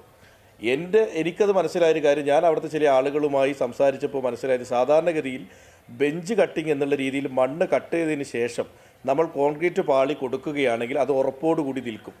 ഇവിടെ പല സ്ഥലത്തും ഡംപ് ചെയ്ത മണ്ണിനെ ബെഞ്ച് കട്ടിങ് പോലെ നടത്തിയിട്ടാണ് ഇത് കോൺക്രീറ്റ് ചെയ്തിരിക്കുന്നത്. അതിനർത്ഥം ലൂസായ മണ്ണാണ് ഈ കോൺക്രീറ്റിന് അടിയിൽ ഉണ്ടായിരുന്നത് എന്നുള്ളതാണ്. അത് ഈ കമ്പനി നടത്തിയിട്ടുണ്ട് എങ്കിൽ അത് ഈ അന്വേഷണത്തിൻ്റെ ഭാഗമായി വരികയാണെങ്കിൽ അതുകൂടി പരിശോധിക്കണം. കാരണം അത്തരം നിർമ്മാണങ്ങൾ ആ മേഖലയിൽ നടക്കുന്നതല്ല. കാരണം അവിടുത്തെ മണ്ണിൻ്റെ ഘടന എന്ന് പറയുന്നത് വളരെ പശപശപ്പുള്ളൊരു മണ്ണാണ്. ആ മണ്ണിൻ്റെ മേലെ അങ്ങനെ താൽക്കാലിക ഒരു കോൺക്രീറ്റ് സംവിധാനം ഒരിക്കലും നിൽക്കില്ല. അത് ബെഞ്ച് കട്ടിങ് ഉറപ്പുള്ള സ്ഥലത്താണെങ്കിൽ നിൽക്കും. നമ്മളെ ഈ NH ഹൈവേയുടെ ഭാഗങ്ങളിൽ ചില ഭാഗത്ത് ചെയ്യുന്നുണ്ട്, ചില ഭാഗത്ത് നന്നായി നിൽക്കുന്നുണ്ട്, പല ഭാഗത്തും തകർന്നു പോകുന്നത്. അത് മണ്ണിൻ്റെ ഘടനയുടെ വ്യത്യാസമാണ്. അപ്പോൾ അത്തരത്തിലുള്ള കാര്യങ്ങളുടെ കാര്യത്തിൽ ജനങ്ങളുടെ സുരക്ഷിതത്വം വേണം. ഒരു പ്രൊജക്റ്റ് ഒരു സർക്കാർ ആരംഭിച്ചു എന്നുള്ളത് കൊണ്ട് മറ്റൊരു സർക്കാർ വരുമ്പോൾ അത് നിർത്തണമെന്നുള്ളതില്ല. പക്ഷെ അതിലെല്ലാ ആശങ്കയും പരിഹരിച്ച് ഉറപ്പ് വരുത്തി അതിൻ്റെ ഇപ്പോൾ ചൂരൽമല ദുരന്തത്തിന് ശേഷം ടണൽ പ്രൊജക്റ്റുമായി ബന്ധപ്പെട്ട് എന്തെങ്കിലും പഠനം നടന്നിട്ടുണ്ടോ എന്ന് ചോദിച്ചാൽ ഒരു പഠനവും നടന്നിട്ടില്ല. അതിൻ്റെ ആഘാതം ഈ പ്രൊജക്റ്റിനെ ബാധിക്കുന്നുണ്ടോ എന്ന് നമ്മൾ നോക്കണ്ടേ? കാരണം തൊട്ടപ്പുറത്തല്ല ഇത് സംഭവിച്ചത്. അത്തരം കാര്യങ്ങൾ കൂടെ ഇതിനോടൊപ്പം ഉണ്ടാകും. നിയമപരമായ നടപടി, ഇപ്പോൾ പോലീസ് കേസും അല്ലെങ്കിൽ മറ്റു കാര്യങ്ങളും കമ്പനിക്കെതിരെയുള്ള അന്വേഷണം നടക്കുമെന്ന് ഇന്ന് ബഹുമാനപ്പെട്ട മുഖ്യമന്ത്രി തന്നെ ക്യാബിനറ്റ് ബ്രീഫിംഗിൽ പറഞ്ഞിട്ടുണ്ട്. അത് അതിൻ്റെ വഴിക്ക് നടക്കും. സർക്കാർ ചെയ്യേണ്ട കാര്യങ്ങൾ കൃത്യമായി ചെയ്യും. ശരി, ശ്രീ ലിൻഡോ ജോസഫ്, നേരത്തെ സൂചിപ്പിച്ചതുപോലെ കഴിഞ്ഞ സർക്കാർ ഒരു സ്വപ്ന പദ്ധതിയായി അവതരിപ്പിച്ച പദ്ധതിയായിരുന്നു. ആ പദ്ധതിയുടെ പ്രയോജനത്തിലൊന്നും എനിക്ക് തർക്കമില്ല. പക്ഷേ ആ പദ്ധതി അവിടുത്തെ പരിസ്ഥിതിയെ മനസ്സിലാക്കിക്കൊണ്ടാണോ അല്ലയോ, അവിടുത്തെ ഭൂപ്രകൃതിക്ക് അനുയോജ്യമായ തലത്തിലുള്ള നിർമ്മിതിയാണോ അല്ലയോ, ആ പദ്ധതിയെ താങ്ങാനുള്ള കരുത്ത് ആ മേഖലയ്ക്കുണ്ടോ ഇല്ലയോ, ഈ കാര്യങ്ങൾ വളരെ പ്രധാനപ്പെട്ടതാണല്ലോ. അപ്പോൾ തുടങ്ങിപ്പോയി എന്നുള്ളത് കൊണ്ട് ഇനി ഇത്തരം കാര്യങ്ങളൊന്നും പരിഗണിക്കപ്പെടരുത്, അല്ലെങ്കിൽ ഇത്തരം കാര്യങ്ങൾ ഒരിക്കൽ കൂടി ഒരു പഠനത്തിന് വിധേയരാക്കരുത് എന്നില്ലല്ലോ. അപ്പോൾ ആ നിലയ്ക്ക് ഇപ്പോൾ ഒരു അപകടമുണ്ടായ സ്ഥിതിക്ക് ഇനി വിശദമായ ഒരു പഠനത്തിൻ്റെയും അതുപോലെ തന്നെയുള്ള ആലോചനയുടെയും അടിസ്ഥാനത്തിലേ ഈ പദ്ധതി മുന്നോട്ട് പോകാൻ പാടുള്ളൂ എന്ന് ആരെങ്കിലും പറഞ്ഞാൽ അവരെ എതിർക്കണോ? ശ്രീ അഭിലാഷ്, എനിക്ക് കൂടുതൽ കാര്യങ്ങൾ പറയാനുണ്ട്, അതുകൊണ്ട് കുറച്ചധികം സമയം തരണം. അങ്ങ് അവസാനിപ്പിച്ചതിന് തുടങ്ങാം. ഇപ്പോൾ ഒരു ഉണ്ടായ ദുരന്തത്തിൻ്റെ പശ്ചാത്തലത്തിൽ തുടർ പഠനങ്ങൾ നടത്തുന്നതിനോ അല്ലെങ്കിൽ കൂടുതൽ പരിശോധനകൾ നടത്തരുതെന്നോ ഞങ്ങൾ ആരും പറഞ്ഞിട്ടില്ല. തുടർ പരിശോധനകളാകാം, തുടർ പഠനങ്ങളാകാം, പക്ഷേ ഈ പേര് പറഞ്ഞ് പദ്ധതി ഇല്ലാതാക്കരുത് എന്ന ഒരു കൺസേൺ മാത്രമേ ഞങ്ങൾ മുന്നോട്ട് വെച്ചിട്ടുള്ളൂ. കൂടുതൽ പരിശോധനകൾ ആവശ്യമാണല്ലോ. കാലഘട്ടത്തിൻ്റെയും ക്ലൈമറ്റ് ചേഞ്ചിൻ്റെ ഒക്കെ ഭാഗമായി ഒരു ലോങ് ടൈമിലുള്ള ഒരു പദ്ധതി എന്ന നിലയിൽ തുടർ പഠനങ്ങളൊക്കെ ആവശ്യമാണ്. അതിനകത്ത് ഒരു എതിർപ്പും ഞങ്ങളാരും പറഞ്ഞിട്ടില്ല. പക്ഷേ ശ്രീ ഷംസാദും അതുപോലെ തന്നെ അതിനു മുമ്പ് സംസാരിച്ച ശ്രീ പ്രസാദാണെന്ന് തോന്നുന്നു, പ്രമോദ്, അവർ രണ്ടുപേരും പറയുന്ന ഘട്ടത്തിൽ ഒരു വസ്തുതാവിരുദ്ധമായ കാര്യം പറഞ്ഞു. അതായത് സ്റ്റേറ്റ് മുണ്ടക്കൈ ചൂരൽമല ദുരന്തം ഉണ്ടായതിന് മുമ്പാണ് അനുമതി കിട്ടിയെന്നുള്ളതാണ്. അത് വസ്തുതാപരമായി തെറ്റാണ്. 2024 ജൂലൈ മാസത്തിലാണ് മുണ്ടക്കൈ ചൂരൽമല ദുരന്തം ഉണ്ടാകുന്നത്. ആ ഘട്ടത്തിൽ ഇത് സ്റ്റേറ്റിൻ്റെ പരിഗണനയല്ല, സ്റ്റേറ്റ് എൻവയോൺമെൻറ്റൽ കമ്മിറ്റിയുടെ പരിഗണനയിൽ നിൽക്കുകയാണ്. ഈ ദുരന്തമുണ്ടായ പശ്ചാത്തലത്തിൽ CM തന്നെ നേരിട്ടിടപെട്ട് കൂടുതൽ പരിശോധന വേണം എന്ന് പറഞ്ഞതിൻ്റെ അടിസ്ഥാനത്തിൽ കൂടുതൽ പരിശോധനകൾ നടത്തി 2025 മാർച്ച് മാസത്തിലാണ് സ്റ്റേറ്റിൻ്റെ ക്ലിയറൻസ് ലഭ്യമാകുന്നത്. ആ മാർച്ച് മാസം അവസാനമാണ് ജൂൺ മാസം 17-ാം തീയതിയാണ് സെൻട്രൽ ഗവൺമെൻറ്റിൻ്റെ ക്ലിയറൻസ് ലഭ്യമാകുന്നത്. അപ്പോൾ മുണ്ടക്കൈ ചൂരൽമല ദുരന്തത്തെ മറച്ചു വെച്ചുകൊണ്ട് എന്തെങ്കിലും ഒരു കാര്യം നടത്താൻ വേണ്ടി തീരുമാനിച്ചു എന്നത് വസ്തുതാവിരുദ്ധമായ കാര്യമാണ്. അത് ശരിയായ കാര്യമല്ല. ഈ ദുരന്തത്തിൻ്റെ പശ്ചാത്തലത്തിൽ കൂടുതൽ പരിശോധന വേണം. അത് നിങ്ങൾക്ക് പബ്ലിക് ഡൊമൈനുള്ള കാര്യമാണ്. സ്റ്റേറ്റ് എൻവയോൺമെൻറ്റൽ സ്റ്റഡിയും അതിൻ്റെ റിപ്പോർട്ടും എല്ലാം, അവരുടെ മിനിറ്റ്സ്, അതിൻ്റെ ഭാഗമായി വന്നിട്ടുള്ള നടപടിക്രമങ്ങളെല്ലാം പബ്ലിക് ഡൊമൈനിലുള്ളതാണ്. അത് പരിശോധിച്ചാൽ ഈ അനുമതി കൊടുക്കുന്ന ഘട്ടത്തിൽ ഉണ്ടായിരുന്ന ഈ ദുരന്തത്തെ തുടർന്ന് അന്നത്തെ മുഖ്യമന്ത്രി ശ്രീ പിണറായി വിജയൻ മുണ്ടക്കൈ ചൂരൽമല ദുരന്തത്തിൻ്റെ പശ്ചാത്തലത്തിൽ കൂടുതൽ പരിശോധന വേണം എന്ന് പറഞ്ഞ് നടത്തിയ പരാമർശത്തെ നിങ്ങൾക്ക് കാണാൻ വേണ്ടി കഴിയും. മറ്റൊന്ന്, വയനാട് പരിസ്ഥിതി ദുർബലമാണ് എന്ന് ഇങ്ങനെ ആവർത്തിച്ച് പറഞ്ഞുകൊണ്ടിരിക്കുന്നത് വയനാടിനോടുള്ള വെല്ലുവിളിയാണ് എന്ന് പറയേണ്ടി വരും. ഇപ്പോൾ ബഹുമാനപ്പെട്ട ശ്രീ സഹദ് പറയുന്ന നിങ്ങൾ കേട്ടല്ലോ, ഈ പദ്ധതി ഒഴിവാക്കരുത്. പൂഴിത്തോട് പദ്ധതിക്ക് 96 തറക്കല്ലിട്ട ഇതുവരെയായിട്ടും പൂഴിത്തോട് എന്നൊരു റോഡ് വയനാട്ടിലേക്ക് എത്തിയില്ല. ഇത് വയനാട്ടിലെ ജനങ്ങൾ വളരെ പ്രതീക്ഷയോടുകൂടി നോക്കിക്കാണുന്ന ഒരു പദ്ധതിയാണ്. ഈ പദ്ധതിയുടെ നടത്തിപ്പിൽ നിരന്തരമായ മോണിറ്ററിംഗ് ആവശ്യമാണ്. എന്തുകൊണ്ടാണ് ഈ പദ്ധതി കൊങ്കൺ റെയിൽവേ കോർപ്പറേഷൻ ഏൽപ്പിച്ചത്? അത് 2020 തോമസ് ഐസക് ഈ പദ്ധതി പ്രഖ്യാപിക്കുന്ന ഘട്ടത്തിൽ ഈ പദ്ധതി നടത്തിപ്പിന് ഇങ്ങനെ ഒരു വലിയ തുരങ്കം നിർമ്മിക്കാൻ നമുക്ക് അതിൻ്റെ സാങ്കേതികമായ പരിജ്ഞാനം ഇല്ലാത്തത് കൊണ്ട് അന്ന് ഡൽഹി മെട്രോയുടെ ചെയർമാനായിരുന്ന ശ്രീ മെട്രോമാൻ ശ്രീധരനെ കാണുകയും അദ്ദേഹമാണ് കൊങ്കൺ റെയിൽ കോർപ്പറേഷനുമായി, സെൻട്രൽ ഗവൺമെൻറ് ഏജൻസിയാണല്ലോ കൊങ്കൺ റെയിൽ കോർപ്പറേഷൻ എന്ന് പറയുന്നത്, കൊങ്കൺ റെയിലിനെ ഏൽപ്പിക്കുന്നതാണ് നല്ലതെന്ന് പറഞ്ഞതിൻ്റെ അടിസ്ഥാനത്തിൽ കൊങ്കൺ റെയിൽ കോർപ്പറേഷൻ കൊണ്ടുവരുന്നു. അതായത് പൂർണ്ണമായും PWDക്ക് നിയന്ത്രിക്കാൻ കഴിയാത്ത ഒരു പദ്ധതി, അല്ലെങ്കിൽ അവർക്ക് ഇതിൻ്റെ സാങ്കേതിക വൈദഗ്ധ്യം ഇല്ലാത്തത് കൊണ്ട് ഇതിൽ പ്രാവീണ്യമുള്ള, ഇതിനേക്കാൾ പരിസ്ഥിതി ദുർബലമായ ഹിമാലയത്തിൽ ഉൾപ്പെടെ ഇത്തരം തുരങ്കങ്ങൾ നിർമ്മിക്കുന്ന, അതിൽ ഭയങ്കര വൈദഗ്ധ്യം നേടിയ കൊങ്കൺ റെയിൽ കോർപ്പറേഷനെ ഏൽപ്പിക്കാൻ സംസ്ഥാന ഗവൺമെൻറ് തീരുമാനിക്കുന്ന അതിൻ്റെ ഭാഗമായിട്ടാണ്. അങ്ങനെയാണ് SPV കൊങ്കൺ റെയിൽ കോർപ്പറേഷൻ വരുന്നു. അവരുടെ തുടർ പരിശോധനയുടെ ഭാഗമായിട്ടാണ് മറ്റു കാര്യങ്ങളേക്കെല്ലാം ഇതിൻ്റെ ഭാഗമായി കടന്ന്. അതിനകത്ത് ശ്രീ പ്രമോദ് പറയുന്ന ഘട്ടത്തിൽ ഒരു കാര്യം സൂചിപ്പിച്ചത്, പലപ്പോഴും പരിസ്ഥിതിയുമായി ബന്ധപ്പെട്ട ഇത്തരം പഠനങ്ങൾ നടത്തുന്നത് കരാർ കമ്പനിയാണ് എന്നുള്ളതാണ്. ഇവിടെ കരാർ കമ്പനി തന്നെ വരുന്നത് 2024 സെപ്റ്റംബർ മാസത്തിലാണ്. ഈ പരിസ്ഥിതിയുടെ പരിശോധനകളും മറ്റു കാര്യങ്ങളൊക്കെ നേരത്തെ തന്നെ ആരംഭിച്ചതാണ്. അപ്പോൾ ഒരു പുകമറ സൃഷ്ടിക്കുക, അതായത് ഈ പഠനം പരിസ്ഥിതിയുമായി ബന്ധപ്പെട്ടുകൊണ്ട് ഒരു വർഷം നീണ്ടുന്ന SIS സ്റ്റഡി ഞാൻ നേരത്തെ സൂചിപ്പിച്ചു 2022-23 അതിൻ്റെ പബ്ലിക് ഹിയറിംഗ് കോഴിക്കോട് കളക്ടറേറ്റിലും വയനാട് കളക്ടറേറ്റിലും നടത്തിയതാണ്, ജനങ്ങളുടെ അഭിപ്രായം ആരാഞ്ഞതാണ്. അപ്പോൾ 2022-23 നടന്നു ആ പരിസ്ഥിതിയുടെ പഠനം. പിന്നെ സ്റ്റേറ്റ് സെൻട്രൽ എൻവയോൺമെൻറ്റൽ ക്ലിയറൻസുകൾ, ഇതിൻ്റെ ഭാഗമായി നടന്ന തുടർ പരിശോധനകൾ, ഇതെല്ലാം ഗവൺമെൻറ്റിൻ്റെ ഏജൻസികളാണ് നടത്തിയത്, ഏതെങ്കിലും കരാർ കമ്പനി നടത്തിയതല്ല. എന്നാൽ ഇപ്പോൾ ഉണ്ടായ ദുരന്തത്തിൻ്റെ പശ്ചാത്തലത്തിൽ ഏതെങ്കിലും തരത്തിൽ കൂടുതൽ പഠനങ്ങൾ ആവശ്യമാണോ? നടത്തണം. ഇപ്പോൾ ഉണ്ടായിട്ടുള്ള ദുരന്തം ഏതെങ്കിലും അനാസ്ഥയുടെ ഭാഗമായിട്ടാണോ? അതിന് നടപടി സ്വീകരിക്കണം. കരാർ കമ്പനിയുടെ ഭാഗത്ത് നിന്ന് വീഴ്ച ഉണ്ടായിട്ടുണ്ടോ? കർശനമായ നിലപാട് സ്വീകരിക്കണം. ഇവിടെ ശ്രീ പ്രമോദ് പറയുന്ന ഘട്ടത്തിൽ സൂചിപ്പിച്ചു, ബാണാസുര, ചിലപ്പൻ, ആനത്താര തുടങ്ങിയ കാര്യങ്ങളൊക്കെ സ്റ്റേറ്റ് സെൻട്രൽ ഗവൺമെൻറ്റിൻ്റെ ക്ലിയറൻസ് തരുമ്പോൾ അതിനകത്ത് സൂചിപ്പിച്ച കാര്യമാണ്, അല്ലാതെ ഇത് മറച്ചു വെച്ചതല്ല. അദ്ദേഹത്തിനെയും ആരോ തെറ്റിദ്ധരിപ്പിച്ചിട്ടുണ്ട്. ബാണാസുര, ചിലപ്പൻ എന്ന് പറഞ്ഞ അപൂർവ ഇനം പക്ഷിയെയും ആനത്താര, അതിലൂടെ കടന്നു പോകുന്ന ആനത്താരയ്ക്ക് ആവശ്യമായ സ്ഥലം ഏറ്റെടുക്കേണ്ടതുമെല്ലാം സ്റ്റേറ്റ് സെൻട്രൽ ഗവൺമെൻറ്റിൻ്റെ നമുക്ക് അനുമതി നൽകുന്ന ഘട്ടത്തിൽ അതിന് പ്രത്യേകമായി ആവശ്യമായ കാര്യങ്ങൾ ചെയ്യണമെന്ന് പറഞ്ഞുകൊണ്ട് തന്നിട്ടുള്ള നിർദ്ദേശമാണ്. പദ്ധതി ഇത് മറച്ചു വെച്ചിട്ട് അനുമതി വാങ്ങിയതല്ല. അപ്പോൾ ഈ പദ്ധതിയുടെ നാൾ വഴികളിൽ നടത്തിയ ഇടപെടലുകളെ, പഠനങ്ങളെ, അതിൻ്റെ വിശദാംശങ്ങളെ, അതിന് കിട്ടിയ അനുമതികളെ, അതിനെ ഹൈക്കോടതിയിലും സുപ്രീം കോടതിയിലും ചോദ്യം ചെയ്ത ഘട്ടത്തിൽ സുപ്രീം കോടതിയും ഹൈക്കോടതിയും ഈ പദ്ധതിയുമായി മുന്നോട്ട് പോകുന്നതിന് നിലവിൽ ലഭ്യമായ രേഖകൾ പരിശോധിച്ചുകൊണ്ട് സുപ്രീം കോടതിയും ബഹുമാനപ്പെട്ട സുപ്രീം കോടതിയും ഹൈക്കോടതിയും നടത്തിയിട്ടുള്ള പരാമർശങ്ങളെ എല്ലാം എന്താണ് ഒരു പുകമറയിൽ സൃഷ്ടിച്ച് ഇത് തിടുക്കപ്പെട്ട് കൊണ്ടുവന്ന എന്തോ എന്നാണ് എന്നുള്ള നിലയിൽ വരുത്തി തീർത്ത് ഇതിന് ഒരു പഠനവും നടത്തിയിട്ടില്ല എന്നുള്ള നിലയിൽ വരുത്തി തീർത്ത് ഈ പദ്ധതി ഉപേക്ഷിക്കാൻ UDF നീക്കം നടത്തുന്നു എന്നുള്ള ബലമായ സംശയമാണ് ഞങ്ങൾ മുന്നോട്ട് വെക്കുന്നത്. അങ്ങനെ അനുവദിക്കാൻ വേണ്ടി പാടില്ല. എന്നാൽ നേരത്തെ നിങ്ങൾ സൂചിപ്പിച്ചതുപോലെ ഈ പദ്ധതിയുടെ ഇടയിൽ ഉണ്ടായ ഒരു നമുക്ക് എനിക്ക് പക്ഷേ ഇപ്പോൾ ഒരു ഇടവേള അത്യാവശ്യമാണ്. ആ ഇടവേളയ്ക്ക് ശേഷം ഈ ഉപേക്ഷിക്കുമോ ഇല്ലയോ എന്ന പോയിന്റ് നമുക്ക് ചർച്ച ചെയ്യാം. ഷംഷാദ് ഇവിടെ സൂചിപ്പിച്ച കാര്യങ്ങൾ, അതായത് MOEFന്റെ അനുമതി കിട്ടിയ പദ്ധതിയാണ്. കേന്ദ്ര വനം പരിസ്ഥിതി മന്ത്രാലയം നമുക്കറിയാം പദ്ധതികളെ സ്ക്രൂട്ടനൈസ് ചെയ്ത് അത് പഠിച്ചതിന് ശേഷമാണ് അനുമതി കൊടുക്കാറ്. അപ്പോൾ വനം പരിസ്ഥിതി മന്ത്രാലയത്തിൻ്റെ അനുമതി കിട്ടിയ പദ്ധതിയാണ്. അതിനുശേഷം അത് ചലഞ്ച് ചെയ്യപ്പെട്ടു. ആ ചലഞ്ച് ചെയ്യപ്പെട്ട വേളയിലും ഈ പറഞ്ഞ അനുമതികൾ, പഠനങ്ങൾ എന്ന കാര്യം അവിടെ വളരെ ക്ലിയർ ആണ് എന്ന് CPM ചൂണ്ടിക്കാണിക്കുന്നു. മുൻ സർക്കാരിൻ്റെ ഒരു പെറ്റ് പ്രോജക്റ്റ് ആയിരുന്നല്ലോ. അപ്പോൾ ആ നിലയ്ക്ക് നോക്കിയാൽ ഇതിൻ്റെ അനുമതികളെ സംബന്ധിച്ചും ലഭ്യമായിട്ടുള്ള ഇപ്പോൾ നമ്മുടെ മുമ്പിലുള്ള രേഖകളെ സംബന്ധിച്ചുമൊക്കെ പരിഗണിക്കുമ്പോൾ അല്ലെങ്കിൽ അതേക്കുറിച്ച് സംസാരിക്കുമ്പോൾ അതിലെന്തെങ്കിലും കുഴപ്പമുണ്ടെന്ന് തോന്നുന്നുണ്ടോ? അല്ല, ഇതുമായി ബന്ധപ്പെട്ട് അഭിലാഷ് പറഞ്ഞതുപോലെയാണ് സംസ്ഥാന സർക്കാരിൻ്റെയും കേന്ദ്ര സർക്കാരിൻ്റെയും എല്ലാം അനുമതി കിട്ടുന്നു.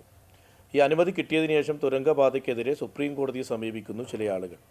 അവിടെ നിന്ന് സുപ്രീം കോടതിയും തുരങ്കപാതയ്ക്ക് അനുകൂലമായി അനുമതി നൽകുന്നു, നിർമ്മാണം നടത്തിക്കൊള്ളാൻ പറയുന്നു. സ്വാഭാവികമായി സർക്കാരിനെയും കോടതിയെയും വിശ്വസിക്കുക എന്നുള്ളത് തന്നെയാണ് ഈ കേരളത്തിൽ ജീവിക്കുന്ന ജനങ്ങൾക്ക് ചെയ്യാൻ കഴിയുന്നത്. വയനാട്ടുകാരും സ്വാഭാവികമായി ഇതിനെ വിശ്വസിക്കുന്നു എന്നുള്ളതാണ്. പിന്നെ ശ്രീ ലിൻഡോ പറഞ്ഞതുപോലെ ഇത് UDF ഉപേക്ഷിക്കുകയോ ഉപേക്ഷിക്കില്ലയോ എന്നുള്ളതൊന്നുമല്ല. അങ്ങനെയല്ല നമ്മളത് ചർച്ചയിലേക്ക് കൊണ്ടുവരേണ്ടത്. ഇപ്പോൾ അദ്ദേഹം പറഞ്ഞു ചൂരൽമല ദുരന്തത്തിന് ശേഷമാണ് അനുമതി കിട്ടിയത്. ഞാൻ ചോദിച്ചത് ചൂരൽമല ദുരന്തമുണ്ടായതിന് ശേഷം ഇത് ചർച്ചയിൽ വന്നപ്പോൾ നിങ്ങളുടെ സ്റ്റേറ്റ് എംപവേർഡ് കമ്മിറ്റിയുടെ പഠനത്തിൽ എന്ത് മാറ്റമാണ് നിങ്ങൾ വരുത്തിയത്? പ്രത്യേകം ശ്രീ പിണറായി വിജയൻ പറഞ്ഞതിൻ്റെ അടിസ്ഥാനത്തിൽ നിങ്ങൾ പഠനം നടത്തിയെന്ന് പറയുന്നു. എന്ത് പഠനമാണ് നടത്തിയത് എന്ന് പുറത്തു പറയണ്ടേ? കാരണം അതിനു മുമ്പ് നിങ്ങൾ പഠിച്ച അല്ലെങ്കിൽ നിങ്ങൾ പഠനം നടത്തിയതിൻ്റെ അടിസ്ഥാനത്തിൽ ഒരു രേഖയുണ്ടാക്കുന്നു, ദുരന്തം വരുന്നു, അതിനുശേഷം ഇത് സമർപ്പിക്കപ്പെടുമ്പോൾ ഉണ്ടായൊരു മാറ്റം നിങ്ങൾ പൊതുജനത്തെ ബോധ്യപ്പെടുത്തിയിട്ടുണ്ടോ? നമ്മളുടെ ടണൽ പ്രൊജക്റ്റ് ഇന്നതായിരുന്നു, ചൂരൽമല ദുരന്തത്തിന് ശേഷം ആ ടണൽ പ്രൊജക്റ്റിൽ ഇന്ന വ്യത്യാസങ്ങൾ വരുത്തിയിട്ടുണ്ട്, അത് വ്യത്യാസം വരുത്താനുള്ള കാരണം ഞങ്ങളുടെ ഈ പഠനത്തിൻ്റെ ഭാഗമാണ് എന്ന് എവിടെയെങ്കിലും കോട്ട് ചെയ്തിട്ടുണ്ടെങ്കിൽ ശ്രീ ലിൻഡോ ജോസഫിന് അത് പറയാം. ഇനി ചൂരൽമല ദുരന്തം സംഭവിച്ചതിന് ശേഷം നമ്മളുടെ തുരങ്കപാതയുമായി ബന്ധപ്പെട്ട പ്രദേശത്ത് യാതൊരു തരത്തിലുമുള്ള കുഴപ്പങ്ങൾ സംഭവിച്ചിട്ടില്ല, അത് വെൽ പ്രൊട്ടക്റ്റഡ് ആണ്. നമ്മളുടെ തുരങ്കപാതയുടെ എന്ത് ക്ലിയറൻസ് ആണെങ്കിലും DPR വേണമെങ്കിലും ഇത് തന്നെ മതി എന്ന് പറയുമെങ്കിൽ അതും പറഞ്ഞിട്ടുണ്ടോ എന്നുള്ളതാണ് ഒന്ന്. രണ്ട്, DPRൽ 60 ചേഞ്ചുകൾ വരുത്തിയിട്ടുണ്ട് എന്നാണ് എൻ്റെ അറിവ്. പല സ്ഥലത്ത് പല രീതിയിൽ ചേഞ്ചുകൾ വരുത്തിയിട്ടുണ്ട്. ആ ചേഞ്ചുകൾ എന്ന് പറയുന്നത് ഒരു സയൻറ്റിഫിക്കലിയും നിലനിൽക്കാത്ത രീതിയിലുള്ള ചില ചേഞ്ചുകൾ വരുത്തിയെന്ന ആക്ഷേപമുണ്ട്. അത് പരിശോധിക്കപ്പെട്ടിട്ടുണ്ടോ? 25 നിർദ്ദേശങ്ങൾ നൽകിയിട്ടുണ്ട് സുപ്രീം കോടതി. അതിൽ ഒരു നിർദ്ദേശം ഞാൻ പറയാം, ബാക്കി നിർദ്ദേശങ്ങളിലേക്കൊന്നും ഞാൻ കടക്കുന്നില്ല. മൈക്രോ ലെവൽ ഇതിന് പ്ലാൻ ചെയ്യണം ഈ പ്രൊജക്റ്റ് ഏരിയ എന്നുള്ളതാണ്. ഇതുവരെ ആ കമ്പനി അത് ചെയ്തിട്ടുണ്ടോ? ചെയ്തിട്ടുണ്ടെങ്കിൽ അതിലിൻ്റെ ഒന്ന് പറഞ്ഞാൽ മതി. അതെങ്ങനെയാണ് ചെയ്തത്, എന്ത് മെത്തേഡ് ഉപയോഗിച്ചിട്ടാണ് അത് ചെയ്തത്, അതുകൊണ്ട് എന്ത് ഗുണമുണ്ട്? കാരണം ആ മൈക്രോ ലെവൽ തലത്തിൽ ഇതിന് പ്ലാൻ ചെയ്തിട്ടുണ്ടായിരുന്നെങ്കിൽ അവിടെ കണ്ടെത്തേണ്ട ഈ ഉറവകളുടെയും അല്ലെങ്കിൽ അവിടുത്തെ വെള്ളത്തിൻ്റെ സ്രോതസ്സും ഗ്രൗണ്ട് വാട്ടറിൻ്റെ മൂവ്മെൻറ്റുകളും ഒക്കെ പുറത്ത് പറയേണ്ടതാണ്. അങ്ങനെ ചെയ്തിട്ടുണ്ടോ? അപ്പോൾ ഈ നിർദ്ദേശങ്ങൾ ഏതൊക്കെ പാലിച്ചു എന്നുള്ളത്, അപ്പോൾ നിർദ്ദേശങ്ങൾ ഒരു വശത്തുണ്ട്, ദുരന്തം ഒരു വശത്ത് വന്നതിന് ശേഷമുള്ള പഠന റിപ്പോർട്ടും ഉണ്ട്. ഇതെല്ലാം ക്ലിയർ ആണെങ്കിലും ഇപ്പോൾ ജനങ്ങൾക്കൊരു ആശങ്ക വന്നിട്ടുണ്ട്. ആ ആശങ്ക വരുമ്പോൾ സ്വാഭാവികമായിട്ട് എന്ത് ചെയ്യണം? ഒന്നും കൂടെ നമ്മൾ വിശദമായി പരിശോധിക്കണം. അതിനർത്ഥം ഇപ്പോൾ ഈ ചർച്ചയിൽ തന്നെ അദ്ദേഹം ഇങ്ങനെ 1-2 തവണ പറഞ്ഞു UDF ഇത് ഉപേക്ഷിക്കുകയാണ് എന്ന്. അങ്ങനെ ഒരു നരേറ്റീവ് നിങ്ങൾ സൃഷ്ടിക്കപ്പെടരുത്. ഈ തുരങ്കപാത ഉണ്ടാക്കുന്നത് വയനാട്ടുകാർക്ക് വേണ്ടിയിട്ടാണ്, അല്ലെങ്കിൽ വയനാട്ടുകാർക്ക് എളുപ്പത്തിൽ കോഴിക്കോട് എത്താനും അവിടെയുള്ള ആളുകൾക്ക് വരാനാണ്. ഇതിൽ സഞ്ചരിക്കണമെങ്കിൽ ജനം ഉണ്ടാവേണ്ട, ഈ നാട്ടിൽ ജനം ഉണ്ടാവണമെങ്കിൽ ജനത്തിൻ്റെ ആശങ്ക പരിഹരിക്കണം. ഇന്ന് ഞങ്ങൾ അവിടെ നിന്ന് വരുമ്പോൾ പലരും പറഞ്ഞതിൻ്റെ തൊട്ടപ്പുറത്തെ വീട്ടിലുള്ള ആളുകൾ ചോദിക്കുന്നുണ്ട്, ഞങ്ങൾ ഈ മഴക്കാലം കഴിയുന്നവരെ എന്ത് ചെയ്യും? അവരാശങ്ക നമ്മൾ നോക്കണ്ടേ? അപ്പോൾ അവർ പറയുന്നുണ്ട് ഈ മണ്ണിന് എന്തോ ഒരു കുഴപ്പമുണ്ട്, അതൊന്ന് നോക്കണം എന്ന് പറയുമ്പോൾ പരിശോധിക്കില്ല എന്ന് പറയാൻ പറ്റുമോ? അങ്ങനെ ആശങ്കകൾ പരിഗണിച്ചും പരിശോധിച്ചും തിരുത്തലുകൾ വരുത്തിയും മുന്നോട്ട് പോകണം. ഇനി ഞാൻ ഈ നേരത്തെ പറഞ്ഞതുപോലെ കോൺക്രീറ്റ് ഭിത്തികൾ പോലെയുള്ള നിർമ്മാണം നടത്തി അത് അശാസ്ത്രീയമാണ് എന്ന് അവിടെ വന്ന മുഴുവൻ ആളുകൾക്കും മനസ്സിലായി. കാരണം എന്താ, മുകളിൽ നിന്ന് വരുന്ന വെള്ളം ആ കോൺക്രീറ്റ് ഭിത്തിയുടെ കുട്ട മണ്ണിൻ്റെ ഉള്ളിലേക്ക് ഇറങ്ങി അത് എല്ലാം കൂടി തകരുന്ന സാഹചര്യം ഉണ്ടായി. അപ്പോൾ അത് നമുക്ക് അവിടുത്തെ പറ്റിയതല്ല, വയബിളല്ല. ഇത്തരം കാര്യങ്ങൾ പരിശോധിക്കണ്ടേ? അത് പരിശോധിക്കണം. അങ്ങനെ മാറ്റങ്ങൾ വരുത്തണമെങ്കിൽ മാറ്റങ്ങൾ വരുത്തണം. പക്ഷേ ഈ തുരങ്കപാതയിൽ ഒരു ആശങ്ക പങ്കുവെക്കുന്ന ഒരാളെ വികസന വിരോധിയായിട്ടോ അല്ലെങ്കിൽ കപട പരിസ്ഥിതിവാദിയായിട്ടോ നമ്മൾ മുദ്ര കുത്തല്ലേ? നമുക്കിത് ജനങ്ങൾക്ക് വേണ്ടിയിട്ടല്ലേ? ഇന്നിപ്പോൾ 8 ആളാണ് അവിടെ മരണപ്പെട്ടത്, അല്ലെങ്കിൽ കാണാതായ ആളുകളടക്കം 8 പേരുടെ ജീവിതം അവരുടെ കുടുംബവും ഇല്ലേ? അപ്പം കേരളത്തിൽപ്പെട്ടവരാണോ മറ്റ് സംസ്ഥാനത്ത് മനുഷ്യനല്ലേ? അതൊക്കെ ഈ ഒരു ഇതിൻ്റെ ഭാഗമായിട്ടല്ലേ? മഴയത്ത് ഇത് നിർത്തി വെച്ചില്ലായിരുന്നുവെങ്കിൽ ഇതിൻ്റെ അപകടത്തിൻ്റെ വ്യാപ്തി വർദ്ധിക്കില്ലായിരുന്നു. ഇനി ആ മണ്ണ് മീനാക്ഷി പാലത്തിൻ്റെ അവിടെ ആ ഹോട്ടലിൻ്റെ അവിടെ വന്ന് നിന്നു, അവിടെ നിന്ന് അത് മൂവ് ചെയ്തിരുന്നെങ്കിലോ? അത് മൂവ് ചെയ്തിരുന്നെങ്കിൽ എന്താവുമായിരുന്നു? അപ്പോൾ ഇത്തരം സാധ്യതകളെ, ആശങ്കകളെ പരിഗണിക്കും ഉറപ്പായും. അതിൽ മാറ്റങ്ങൾ വരുത്തണമെങ്കിൽ മാറ്റങ്ങൾ വരുത്തിയിട്ട് മുന്നോട്ട് പോകണം. അത് വയബിളാണോ എന്നുള്ളതും അവിടുത്തെ പ്രശ്നങ്ങൾ എന്താണെന്ന് കണ്ടെത്തണമെങ്കിൽ കൃത്യമായി, ഞാൻ ഇപ്പോഴും പറയുന്നു, കോടതിയിൽ കൊടുത്ത റിപ്പോർട്ടിലടക്കം പറഞ്ഞ ചില കാര്യങ്ങൾ, ഞാനത് പൊളിറ്റിക്കലായി പറയുന്നതല്ല, അത് പരിശോധിക്കപ്പെടേണ്ടതാണ്. അവിടെ ട്രൈബൽ സെറ്റിൽമെൻറ്റ് കോളനികൾ ഇല്ല എന്ന് പറയുന്നുണ്ട്. അവിടെ അരണമല കോളനി ഇല്ലേ? ഇനി അങ്ങനെ ഒരു തെറ്റായ റിപ്പോർട്ടാണ് നമ്മളിതിൻ്റെ ക്ലിയറൻസിന് വേണ്ടി കൊടുത്തതെങ്കിൽ അത് പരിശോധിക്കണമെന്ന് ആരെങ്കിലും പറഞ്ഞാൽ നമ്മൾ പരിശോധിക്കണ്ടേ? ഫോറസ്റ്റിൻ്റെ വനവൽക്കരണം വേണ്ടി വരും, ഫോറസ്റ്റ് ഭൂമി വേണ്ടി വരുമെന്ന് പറഞ്ഞിട്ടുണ്ട്. അങ്ങനെ ഇല്ല എന്ന് പറഞ്ഞിട്ടുണ്ടെങ്കിൽ അത് ആരെങ്കിലും ആശങ്കയായി പറഞ്ഞ് അത് പരിഗണിക്കണ്ടേ? എല്ലാ ആശങ്കകളെയും സംശയങ്ങളെയും നമുക്ക് പരിഗണിക്കണം, അത് മാറ്റണം. തുരങ്കപാതയുമായി മുന്നോട്ട് പോകാൻ സർക്കാർ തുടങ്ങിയതുകൊണ്ട് മറ്റൊരു സർക്കാർ നിർത്താൻ ഉദ്ദേശിക്കുന്നേയില്ല. വളരെ വളരെ പ്രധാനപ്പെട്ട കാര്യമാണ്. ശ്രീ പ്രമോദ് പുഴങ്കർ, ഇവിടുത്തെ പ്രശ്നം ഒന്ന് മുന്നറിയിപ്പുകളെ അവഗണിച്ചു. ഇവിടെ അപകടം വരാം എന്ന മുന്നറിയിപ്പ് വളരെ സ്പെസിഫിക് ആയിട്ടുണ്ടായിരുന്നു. എങ്ങനെയാണ് അപകടം ഉണ്ടാവുക എന്നുള്ളതും സ്പെസിഫിക് ആയി പറഞ്ഞിരുന്നു. എങ്ങനെയാണോ അപകടം ഉണ്ടാകുമെന്ന് പറഞ്ഞത് അതുപോലെ അപകടം സംഭവിച്ചു. അപ്പോൾ ആ മുന്നറിയിപ്പ് അവഗണിച്ചു എന്ന പ്രശ്നമുണ്ട്.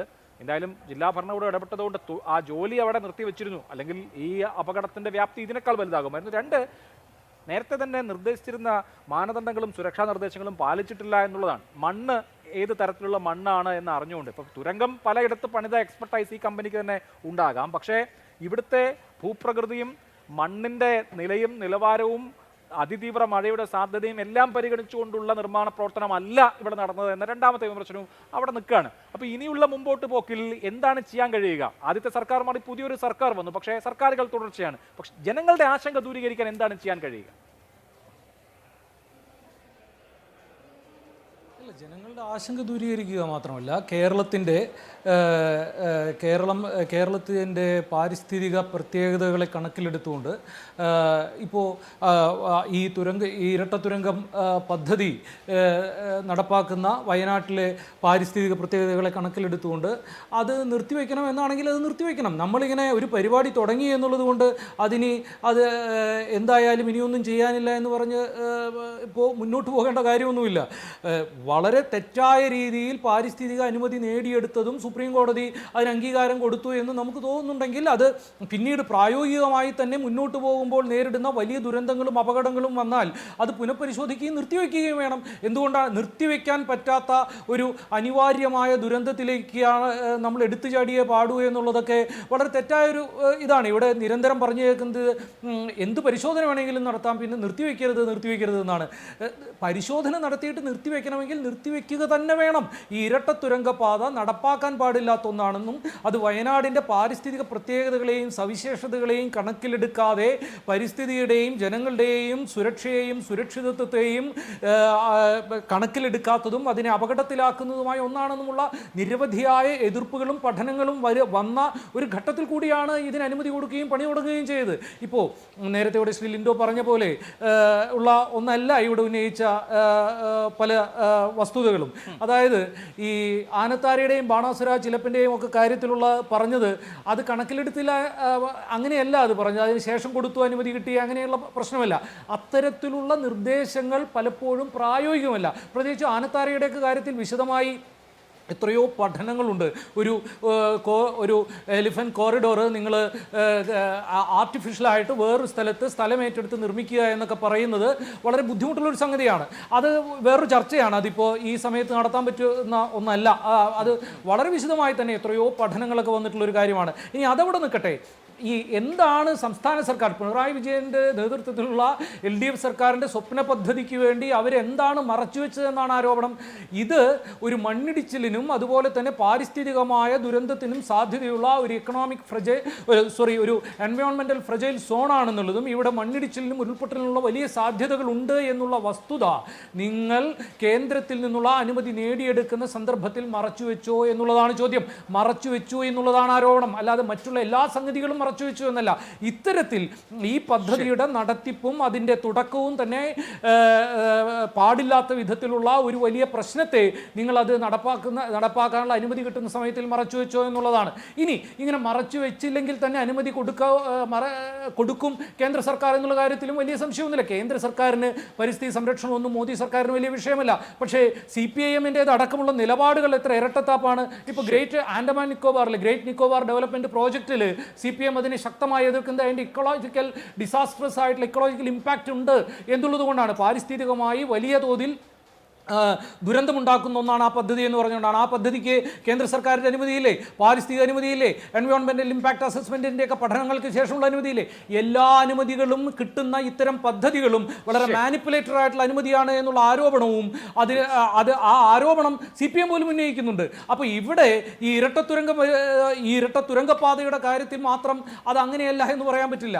മറ്റൊന്ന് നമുക്കറിയാം ഈ അനുമതിക്കൊക്കെ ശേഷമുണ്ടാകുന്ന ഇപ്പോൾ സിൽക്കിയാര ബാൽക്കോട്ട് തുരങ്കത്തിൻ്റെ ഈ ചാർധാം പ്രോജക്റ്റിൻ്റെ ഭാഗമായിട്ട് സിൽക്കിയാര ടണൽ ഇടിഞ്ഞു വീണ ദുരന്തത്തിൽ 41 പേരോളമാണ് മരിച്ചത്. അതെങ്ങനെയാണ് അവർ EIA മറികടക്കുന്നതിനുള്ള സൂത്രപ്പണി കണ്ടെത്തിയത്? ഇതിനെ ഒറ്റയടിക്കുള്ളൊരു വൻ പ്രോജക്റ്റായിട്ട് മാറ്റുമ്പോൾ, അല്ലെങ്കിൽ തന്നെ ലീനിയർ പ്രോജക്റ്റുകൾക്ക് ഹൈവേ പോലെയൊക്കെയുള്ള റെയിൽവേ ലൈൻ പോലുള്ള ലീനിയർ പ്രോജക്റ്റുകൾക്ക് ഇത്തരത്തിലുള്ള EIA ഡൈല്യൂട്ട് ചെയ്തുകൊണ്ട് അനുമതി കൊടുക്കുന്ന അമെൻമെൻറ്റ് സർക്കാർ കൊണ്ടുവന്നിട്ടുണ്ട്. അതിനെയും മറികടക്കുന്നതിന് വേണ്ടി, അതിലുള്ള മറ്റ് ചെറിയ പ്രശ്നങ്ങളെ പോലും മറികടക്കുന്നതിന് വേണ്ടി ഇതിനെ അവർ 53 ചെറിയ സെഗ്മെൻറ്റുകളാക്കി മാറ്റി ഈ പ്രോജക്റ്റിനെ. അപ്പോൾ ഓരോന്നും ഓരോ ചെറിയ പ്രോജക്റ്റാണ്. അപ്പോൾ അതിന് വേണ്ട അനുമതിയുടെ പ്രശ്നമില്ല. എന്താ സംഭവിക്കുന്നത്? ഈ ഹിമാലയൻ റേഞ്ചിൽ നടക്കുന്ന ഈ പണി മുഴുവൻ, അവിടുത്തെ ചെറു ഡാമുകളും ഇത്തരത്തിലുള്ള വലിയ ടണലുകളും മുഴുവൻ അത് വലിയ എൻവയോൺമെൻറ്റൽ ഇഷ്യൂസാണ് അവിടെ ഉണ്ടാക്കിക്കൊണ്ടിരിക്കുന്നത്. എവിടെയെങ്കിലും ടണൽ പണിയാൻ വൈദഗ്ധ്യമുള്ള ഒരു കമ്പനി എന്ന് പറഞ്ഞാൽ പിന്നെ അവർ ലോകത്തെല്ലായിടത്തും കുഴിച്ച് ടണൽ പണിയുന്നതിന് അവർക്ക് അനുമതി കൊടുക്കുക എന്നല്ല. അപ്പോൾ ആരാണ് ഈ ജനങ്ങൾക്ക് ഭരണകൂടത്തിന് ജനങ്ങളോട് ഉത്തരവാദിത്തമുള്ള ഒരു ഭരണകൂടം നിർവഹിക്കേണ്ട ചുമതലയല്ല കേരളത്തിൽ പിണറായി വിജയൻ സർക്കാർ ഇതിൽ നിർവഹിച്ചിട്ടുള്ളത് എന്നുള്ള കാര്യത്തിൽ ഒരു സംശയമില്ല. തന്നെ ഇതിലൊരു വലിയ പ്രശ്നമാണ്. ഒരു കാര്യം കൂടി പറയട്ടെ അഭിലാഷ്, വികസനത്തിന്റെ കൺസെപ്റ്റ് തന്നെ ഇതിലൊരു വലിയ പ്രശ്നമാണ്. പിണറായി സർക്കാർ അധികാരം ഏറ്റെടുത്ത കാലം തൊട്ട് ഇവിടെ പറഞ്ഞു നടക്കുന്ന ഒരു കാര്യം, പിണറായി തന്നെ നേരിട്ട് പറഞ്ഞത് പരിസ്ഥിതി വിരുദ്ധതയും പരിസ്ഥിതി വികസന വിരുദ്ധരായ കുറിച്ച് പറയുന്നതാണ്. കംപ്ലീറ്റ് ചെയ്യട്ടെ, ഞാൻ അങ്ങയിലേക്ക് വരാം. അദ്ദേഹം കംപ്ലീറ്റ് അതായത് LDF ഗവൺമെന്റ് അധികാരത്തിൽ വന്ന സമയത്ത് തന്നെ പറഞ്ഞു തുടങ്ങിയത് പരിസ്ഥിതി രാഷ്ട്രീയം എന്ന് പറയുന്നത് വികസന വിരുദ്ധമാണ് എന്നുള്ളതാണ്. വാസ്തവത്തിൽ ലോകത്തെമ്പാടും പരിസ്ഥിതി രാഷ്ട്രീയം എന്ന് പറയുന്നത് ഇടതുപക്ഷ രാഷ്ട്രീയമായിട്ടാണ് കണക്കാക്കുന്നത്. അങ്ങനെയുള്ള ഒരു സമയത്ത് പരിസ്ഥിതി രാഷ്ട്രീയത്തെയും പരിസ്ഥിതിക്കും ഭൂമിക്കും വേണ്ടിയുള്ള രാഷ്ട്രീയത്തെയും വികസന വിരുദ്ധതയുടെ പേരിൽ ഗുണ്ടകൾ എന്ന് വിളിച്ച് ആക്രമിക്കുന്ന ഒരു പരിപാടിയാണ് ഇത്തരത്തിലുള്ള അതായത് പരിസ്ഥിതി എന്നൊക്കെ പറയുമ്പോൾ, പരിസ്ഥിതി രാഷ്ട്രീയം എന്ന് പറയുമ്പോൾ ദുർബലരായ കുറെ മനുഷ്യരുടെ റൊമാൻറ്റിക് കൺസെപ്റ്റ് എന്ന് പറയുമ്പോൾ ഘടാഘടിയന്മാരായിട്ടുള്ള മനുഷ്യർ ശരി, അല്ല ഓക്കെ, നമുക്ക് ആ തർക്കം വേണ്ട. ഞാൻ അങ്ങേക്ക് മറുപടി പറയാൻ അവസരം തരാം. ശ്രീ സഹദ്, ഇവിടെ ഇപ്പോൾ പല കാര്യങ്ങൾ ഉന്നയിക്കപ്പെട്ടു. അവിടേക്ക് ടൂറിസ്റ്റുകൾ എത്തുക, യാത്രാ സൗകര്യം മെച്ചപ്പെടുക വയനാട്ടുകാരുടെ ആവശ്യമാണ്. ഞാൻ അക്കാര്യത്തിൽ തർക്കം പറയുന്നില്ല. പക്ഷേ നമുക്കറിയാവുന്ന ചില കാര്യങ്ങളുണ്ട്. ഇപ്പോൾ പുത്തുമല, അതിനുശേഷം നടന്ന ചൂരൽമല, അവിടങ്ങളിലൊക്കെ ജനങ്ങൾക്ക് താമസിക്കാൻ കഴിയാതെ അവിടെ താമസിച്ചിരുന്ന ആളുകൾ അവിടെ വിട്ട് വേറെ ടൗൺഷിപ്പ് ഉണ്ടാക്കേണ്ടി വന്നല്ലോ അവർക്ക് താമസിക്കാൻ. അങ്ങനെ മനുഷ്യർക്ക് ജീവിക്കാൻ കഴിയാത്ത ഒരു സ്ഥലമായി ഈ പ്രകൃതി ദുരന്തത്തെ തുടർന്ന് മാറിയ ഇടങ്ങളാണ് ഈ തുരങ്കപാത നിർമ്മിക്കുന്നതിന് തൊട്ടടുത്ത സ്ഥലങ്ങൾ.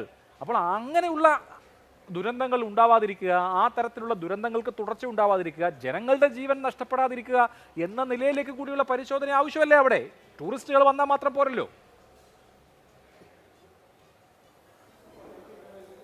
തീർച്ചയായിട്ടും ഇവിടെ ഇപ്പോൾ എല്ലാവരും സംസാരിച്ചല്ലോ. അതിൻ്റെ ഭാഗമായി തന്നെ അതിൽ വരുന്ന പോരായ്മകൾ പരിഹരിക്കണം. ശംഷാദ് പറഞ്ഞതാണെങ്കിലും ലിൻഡോ പറഞ്ഞതാണെങ്കിലും അതിലുണ്ടാവുന്ന എന്താണോ പോരായ്മ, ആ പോരായ്മ പരിഹരിച്ച് ഇവിടെ ഉണ്ടാവുന്ന ജനങ്ങളുടെ ജീവനും സ്വത്തിനും സംരക്ഷണം നൽകുക എന്നുള്ളത് സർക്കാരിൻ്റെ ബാധ്യതയാണ്. അത് ആർത്തന്നെ മുന്നോട്ട് പോകുന്നതോടൊപ്പം തന്നെ ഞങ്ങൾ നേരത്തെ പറയുന്നത് ഇതുമായി ബന്ധപ്പെട്ട് പഠനം നടത്തി ഇത് നിർത്താനാവശ്യമായ രീതിയിലേക്കുള്ള സംവിധാനം ഉണ്ടാവരുതെന്നുള്ള റിക്വസ്റ്റാണ് ഞാൻ നേരത്തെ പറഞ്ഞത്. കാരണം ഞങ്ങളെ സംബന്ധിച്ചോളം ഇത് വികസനം, നേരത്തോടെ പറഞ്ഞ ഒരു വികസനം മാത്രമല്ല ഞാൻ പറഞ്ഞത്, അതിനോടൊപ്പം തന്നെ ഇവിടെ ജീവിക്കുന്ന ഓരോ ആളുകൾക്കും അവരുടെ ജീവന സ്വത്തിന് സംരക്ഷണം നൽകേണ്ടതുണ്ട്. ആ നൽകുന്നതിന് ഉത്തരവാദിത്വം സർക്കാർ കാണിക്കേണ്ടതുണ്ട്.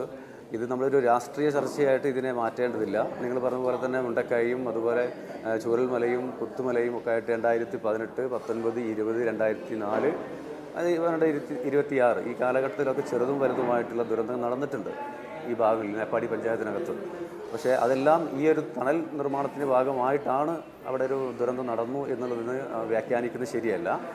അതിൽ അഭിപ്രായങ്ങൾ ശേഖരിക്കുകയും പൊതുജനത്തിൻ്റെ ആവശ്യങ്ങളോട് നേരത്തെ ഇവിടെ ശംഷാദ് മർക്കസ് പറഞ്ഞു, ഇവിടെ ഉണ്ടാകുന്ന പൊതുസമൂഹത്തിൻ്റെ അഭിപ്രായങ്ങൾ ശേഖരിച്ച് വലിയ മീറ്റിങ്ങുകൾ വിളിച്ചു ചേർത്ത് അത് ലൈവായി കാണിച്ച് അതിനകത്ത് ചെയ്യുന്ന കാര്യങ്ങളും ചെയ്യേണ്ട കാര്യങ്ങളെക്കുറിച്ചും വ്യക്തത വരുത്തിക്കൊണ്ടാണ് ഈ പദ്ധതി മുന്നോട്ട് പോയത്. രണ്ടാമതൊരു കാര്യം ശംഷാദ് പറഞ്ഞത് ഒറ്റ പറഞ്ഞ കൂടെ ആ ഭാഗത്ത് കോളനികളില്ല എന്നുള്ളതാണ് പറഞ്ഞത്. സത്യമാണ്, കോളനി ഇല്ല. അരണമല എന്ന് പറയുന്ന കോളനി അതിനോട് അടുത്തുള്ള ഭാഗമല്ല, കുറച്ച് ദൂരെയാണ്. അപ്പോൾ പഠനവുമായി ബന്ധപ്പെട്ടുണ്ടാകുന്ന ആശങ്ക പരിഹരിക്കുക എന്നുള്ളത് തന്നെയാണ് ഞങ്ങൾ പറയാനുള്ളത്. ശരി, ഇനി ശ്രീ ലിൻഡോ, ജനങ്ങളുടെ ജീവനാണല്ലോ പരമപ്രാമുഖ്യം. ഇപ്പോൾ സർക്കാരിനെ സംബന്ധിച്ച്, കഴിഞ്ഞ സർക്കാരിനെ സംബന്ധിച്ച് ഇതൊരു ഡ്രീം പ്രൊജക്റ്റ് എന്ത് വന്നാലും നടപ്പാക്കണമെന്ന നിർബന്ധ ബുദ്ധി ഉണ്ടായിരുന്നത് പോലെ തോന്നിയിട്ടുണ്ട്. അതിൻ്റെ ഉദ്ഘാടനമൊക്കെ വലിയ തോതിൽ ആഘോഷിക്കപ്പെട്ടതാണ്.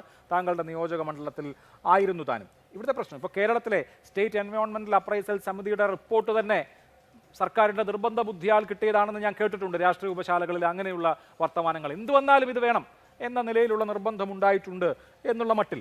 പിന്നെ MOEFന്റെ അനുമതിയൊക്കെ പഴയതുപോലെയല്ലല്ലോ, ഇപ്പോൾ അനായാസം കിട്ടുന്നു എന്നുള്ളതാണ് പല പദ്ധതികളും എടുത്തു നോക്കിയാലുള്ള അനുഭവം. അനുമതികളുണ്ട്, അതുകൊണ്ട് എന്തുമാകാമെന്നില്ലല്ലോ. അപ്പോൾ ശ്രീ അഭിലാഷ്, നമ്മൾ പിന്നെ ആരെയാണ് വിശ്വസിക്കുക? സ്റ്റേറ്റ് എൻവയോൺമെൻറ്റ് കമ്മിറ്റിയെ നിങ്ങൾ വിശ്വസിക്കുന്നില്ല, സെൻട്രൽ എൻവയോൺമെൻറ്റ് കമ്മിറ്റിയെ നിങ്ങൾ വിശ്വസിക്കുന്നില്ല, പിന്നെ നിങ്ങൾ ഏത് ഏജൻസിനെയാണ് നിങ്ങൾ വിശ്വസിക്കുന്നത്? ഇതെല്ലാം നേരത്തെ പ്രമോദ് സംസാരിച്ചതുപോലെ എന്താണ്, ഇതെല്ലാം പിണറായി വിജയൻ ആണ് ഇതിനൊക്കെ കുഴപ്പക്കാരെന്ന് വരുത്തി തീർക്കാനാണ് അദ്ദേഹം ഒരു 10 മിനിറ്റ് സമയം ഇവിടെ സംസാരിച്ചുകൊണ്ടിരുന്നത്. ഇതിൻ്റെ മെറിറ്റിലേക്കല്ല വരേണ്ടത്. ഞാൻ നേരത്തെ അഭിലാഷോട് സൂചിപ്പിച്ചു, ഇത് 2020 തുടങ്ങിയ പദ്ധതിയാണ്. 2020 തോമസ് ഐസക് ഈ ആദ്യമായി ബജറ്റിലൂടെ ഈ പ്രപ്പോസൽ വെക്കുന്നത്, 653 കോടി രൂപ. പിന്നീട് 5 വർഷത്തിനിടയിലാണ് ഈ പഠനങ്ങൾ മുഴുവൻ, നാൾവഴികൾ മുഴുവൻ പൂർത്തീകരിച്ചുകൊണ്ട് ഈ പദ്ധതിയിലേക്ക് എത്തുന്നത്. ഞാൻ പറഞ്ഞല്ലോ, SIA സ്റ്റഡി 1 വർഷം നീണ്ടുന്നതാണ്. നിങ്ങളതിനെ ലാഘവത്തോടു കൂടിയാണ് കാണുന്നത്. 1 വർഷം നീണ്ടുന്ന SIA സ്റ്റഡിയാണ് നടത്തിയത്. ഞാൻ ഇനി പഠനങ്ങൾ നടത്തണം, ഇനി പ്രശ്നങ്ങളുണ്ടെങ്കിൽ ധ്രുവീകരിക്കണം, അവിടുത്തെ ജനങ്ങളുടെ ആശങ്ക പരിഹരിക്കണം എന്ന അതേ നിലപാട് തന്നെയാണുള്ളത്. പക്ഷെ ഇതൊന്നും ചെയ്തില്ല എന്ന് പറയുന്ന രീതിയോടാണ്. സ്റ്റേറ്റ് എൻവയോൺമെൻറ്റൽ ക്ലിയറൻസ്, നേരത്തെ ശ്രീ പ്രമോദ് സംസാരിക്കുന്ന ഘട്ടത്തിൽ പറഞ്ഞു, ഇത് പുത്തുമലയിലെ ദുരന്തം ഉണ്ടായില്ലേ 2024 ജൂലൈ മാസത്തിൽ ഇവിടെ ദുരന്തം, അപ്പോൾ തുരങ്കം വന്നതുകൊണ്ടാണോ ഈ ദുരന്തം ഉണ്ടായത്? അല്ലല്ലോ. അത് വയനാടിൻ്റെ ഭൂപ്രകൃതിയുടേതായ പ്രശ്നങ്ങളുണ്ട്. അത് പഠിച്ചുകൊണ്ട് തന്നെയാണ് റിപ്പോർട്ട് തയ്യാറാക്കിയത്. 2024 മുണ്ടക്കയിലും ചൂരൽമലയിലും ദുരന്തമുണ്ടായപ്പോൾ ആ ദുരന്തത്തിൻ്റെ കൂടി പശ്ചാത്തലത്തിൽ കൂടുതൽ കാര്യങ്ങൾ പരിശോധിക്കണം എന്ന നിലപാട് സ്വീകരിച്ചതുകൊണ്ടാണ് നേരത്തെ കിട്ടേണ്ടിയിരുന്ന പരിസ്ഥിതിയുടെ സ്റ്റേറ്റ് എൻവയോൺമെൻറ്റ് ക്ലിയറൻസ് 2025 മാർച്ച് മാസത്തിലേക്കായത്. മുണ്ടക്കൈ ചൂരൽമലയിൽ ഉണ്ടായ ദുരന്തത്തിൻ്റെ അതിനുമായി ബന്ധപ്പെട്ടുണ്ടായ സംഭവവികാസങ്ങളെല്ലാം സെൻട്രൽ ഗവൺമെൻറ്റിൽ മറച്ചു വെച്ചു എന്നാണ് പ്രമോദ് പറയുന്നത്. അങ്ങനെ മറച്ചു വെക്കാൻ വേണ്ടി കഴിയുന്ന കാര്യമാണോ? 400ഓളം മനുഷ്യരുടെ ജീവൻ നഷ്ടപ്പെട്ട ഒരു ദുരന്തം, വയനാട് ജില്ലയിലെ ഒരു ദുരന്തം മറച്ചു വെച്ചിട്ട് അനുമതി വാങ്ങിക്കാൻ കഴിയുന്ന ഒരു കാര്യമാണോ? ഇങ്ങനെ വസ്തുതാവിരുദ്ധമായ കാര്യം ഇവിടെ വന്നിട്ട് പറയുകയാണ്. അതിനെയാണ് ഞാൻ എതിർത്തത്. ശ്രീ പ്രമോദ് സംസാരിക്കുന്നിടയിൽ ഇടപെടേണ്ടി വന്നൊരു കാര്യം അതാണ്. ശ്രീ ഷംസാദ് ഇവിടെ സംസാരിച്ച ഘട്ടത്തിൽ അദ്ദേഹം സൂചിപ്പിച്ചു മൈക്രോ ലെവൽ പ്ലാനിങ്, അതിൻ്റെ ഭാഗമായിട്ടുള്ള കാര്യങ്ങൾ.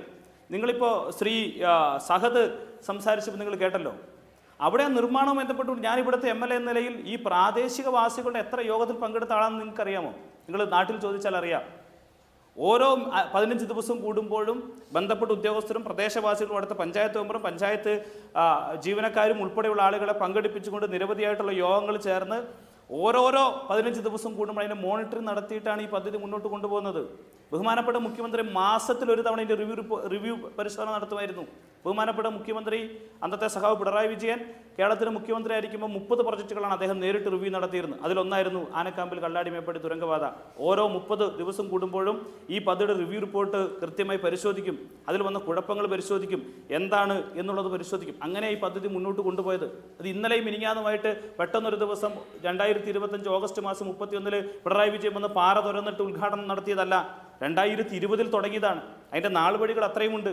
അതിൻ്റെ ഭാഗമായിട്ടുള്ള പഠനങ്ങളുണ്ട്, ആ പഠനങ്ങൾ റിപ്പോർട്ടുകളുണ്ട്. ആ റിപ്പോർട്ടുകളെ വെച്ചുകൊണ്ടാണ് ഹൈക്കോടതിയും സുപ്രീം കോടതിയും ഇതിൻ്റെ ജഡ്ജ്മെൻറ്റ് നടത്തുന്ന ഘട്ടത്തിൽ മുണ്ടക്കൈ ചൂരന്മലയിൽ ഉണ്ടായിട്ടുള്ള ദുരന്തത്തെക്കുറിച്ച് അറിയാത്തവരാണോ ഹൈക്കോടതിയിലും സുപ്രീം കോടതിയിലും ഉണ്ടായിരുന്നവർ? ഇതിനെതിരെ കേസിന് കക്ഷി ചേർന്ന ആളുകൾ ആരായിരുന്നു? കേസിന് കക്ഷി ചേർന്ന വയനാട് നിന്നുള്ള പ്രകൃതി സംരക്ഷണ സമിതിയല്ലേ?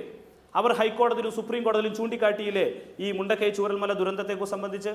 അപ്പോൾ ഹൈക്കോടതിയും സുപ്രീം കോടതിയും കയ്യിൽ വന്നിട്ടുള്ള സ്റ്റേറ്റ് സെൻട്രൽ ഗവൺമെൻറ്റിൻ്റെ പരിസ്ഥിതിയുടെ ക്ലിയറൻസ്, അതുമായി ബന്ധപ്പെട്ടുള്ള തുടർ പഠനങ്ങൾ, ഇതെല്ലാം പരിശോധിച്ചുകൊണ്ടല്ലേ ഹൈക്കോടതിയും സുപ്രീം കോടതിയും ഈ പദ്ധതിയുമായി മുന്നോട്ട് പോകാം, മാനദണ്ഡങ്ങൾ കൃത്യമായി പാലിക്കണമെന്ന് പറഞ്ഞത്? ഈ മാനദണ്ഡങ്ങൾ കൃത്യമായി പാലിക്കാനുള്ള ഉത്തരവാദിത്തം ആർക്കുണ്ട്? ഇപ്പോൾ കഴിഞ്ഞ ദിവസം PWD മിനിസ്റ്റർ പറഞ്ഞു PWDന് ഒരു ബന്ധമില്ല, ഈ പദ്ധതിക്ക് PWD ആയിട്ട് ഒരു ബന്ധമില്ലേ? സാമാന്യമായ ചോദ്യമില്ല. PWD അല്ലേ ഇതിൻ്റെ നോഡൽ ഓഫീസർ? PWD അല്ലേ പദ്ധതി? PWD ഏൽപ്പിച്ചത് SPV മാത്രമല്ലേ, കൊങ്കൺ റെയിൽ കോർപ്പറേഷൻ? വസ്തുതാവിരുദ്ധമായ കാര്യങ്ങൾ ഇവിടെ സംസാരിച്ചിട്ട് കാര്യമുണ്ടോ? ഗവൺമെൻറ്റും ഈ പദ്ധതിയുമായിട്ട് ബന്ധപ്പെടാൻ ഒരു മാർഗ്ഗമില്ലെന്നാണ് പറഞ്ഞത്, ഇന്നലെ മന്ത്രിമാർ പറഞ്ഞത്.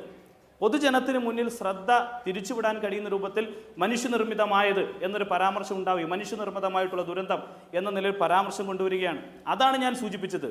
ഈ പദ്ധതിയോട് മുമ്പേ UDF-നുള്ള നിലപാട് ഇപ്പോഴത്തെ മുഖ്യമന്ത്രി ശ്രീ VD സതീശൻ അന്ന് പ്രതിപക്ഷ നേതാവായിരിക്കുമ്പോൾ അദ്ദേഹം സ്വീകരിച്ച ഒരു നിലപാട് SIA സ്റ്റഡി ഇല്ലാത്തത് കൊണ്ടെന്നല്ല, അത് രണ്ടാമത് അദ്ദേഹം കൂട്ടിച്ചേർത്താണ്. അദ്ദേഹം പറഞ്ഞ വയനാട് തുരങ്കപാത ഞങ്ങൾ അനുവദിക്കുകയില്ല എന്നുള്ളതായിരുന്നു. SIA സ്റ്റഡി നടത്തുമെന്നുള്ള കാര്യത്തിൽ അദ്ദേഹത്തിന് സംശയം ഉണ്ടായിട്ടല്ല. പിന്നീട് ഈ ചോദ്യം വലിയ രൂപത്തിൽ ഉയർന്നു വന്നപ്പോൾ SIA സ്റ്റഡി ഇല്ലാതെ പദ്ധതി നടപ്പിലാക്കരുത് എന്നാണ് ഞാൻ പറഞ്ഞത് എന്നുള്ള നിലപാടാണ് അന്ന് പറഞ്ഞത്. ശരി, ശ്രീ VD സതീശന്റെ അന്നത്തെ നിലപാടാണ് ഇപ്പോഴും സ്വീകരിക്കുന്നത് എന്ന ആക്ഷേപമാണ് ഞങ്ങൾ സൂചിപ്പിച്ചത്. അങ്ങനെ നിർത്തിവെക്കുമെന്നോ അല്ലെങ്കിൽ അതിനുവേണ്ടി ഒരു തീരുമാനം എടുത്തോന്നല്ല, അങ്ങനെ ഉണ്ടാകരുത്. ശ്രീ സഹദ് സൂചിപ്പിച്ചല്ലോ.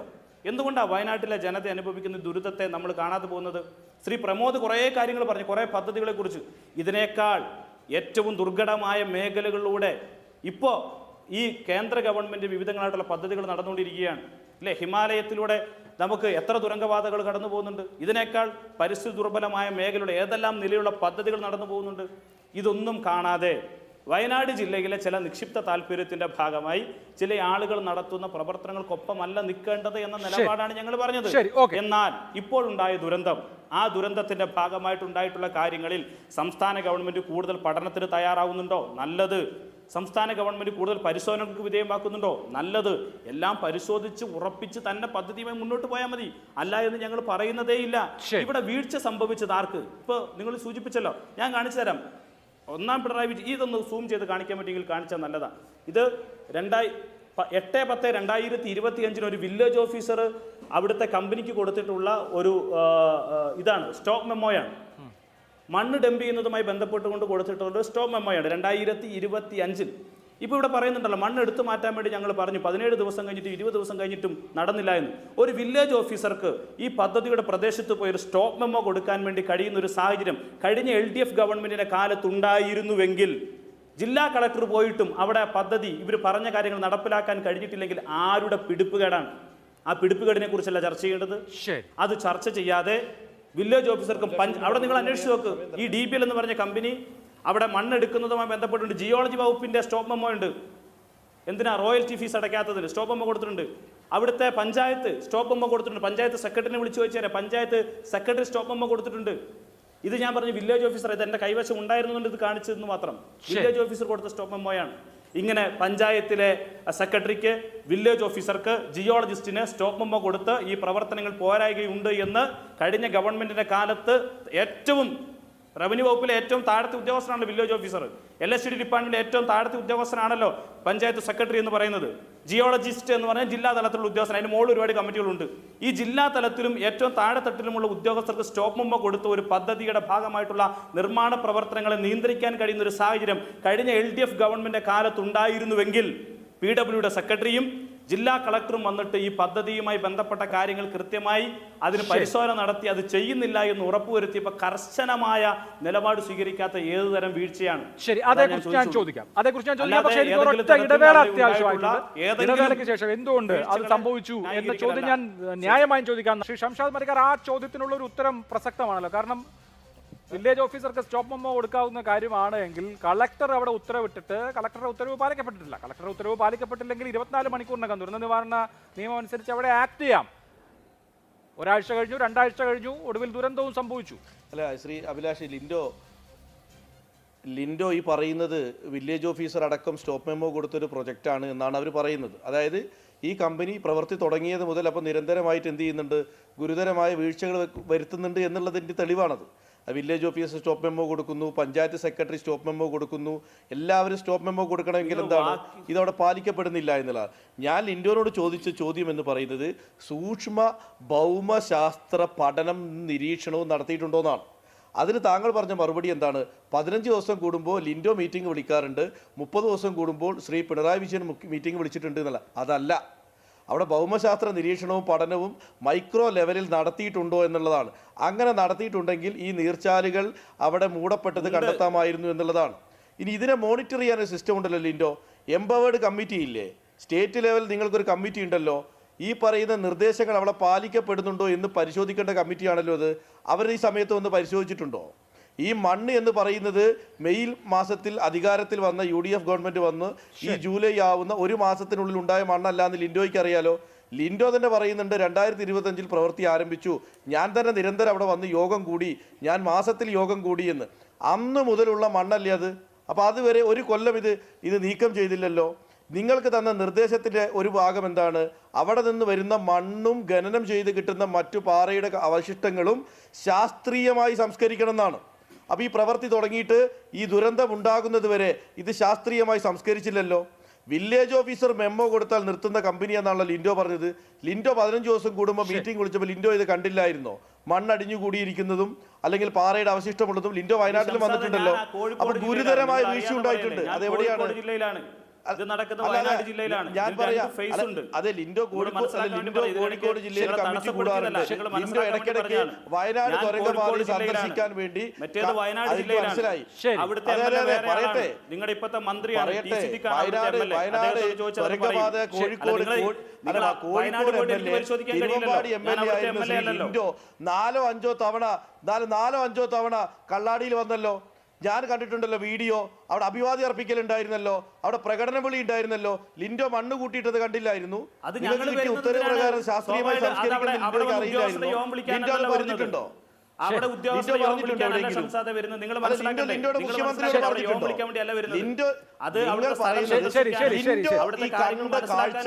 ലിൻഡോ മുഖ്യമന്ത്രിയോട് പറഞ്ഞിട്ടുണ്ടോ അത് മണ്ണ് ശാസ്ത്രീയമായി സംസ്കരിക്കാനുള്ള ഭൂമി ഏറ്റെടുത്തു കൊടുക്കാൻ ലിൻഡോ മുഖ്യമന്ത്രിയോട് ആവശ്യപ്പെട്ടിട്ടുണ്ടോ? ശരി, ലിൻഡോ കണ്ട കാഴ്ചയാണല്ലോ ഇത്.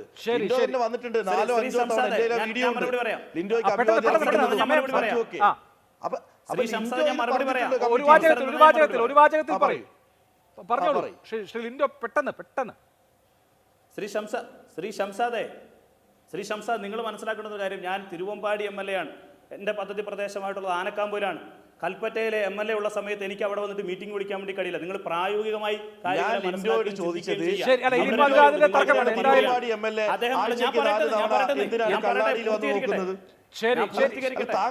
ഞാൻ ചോദിച്ചത് താങ്കൾ കള്ളാടിയിൽ വന്നു,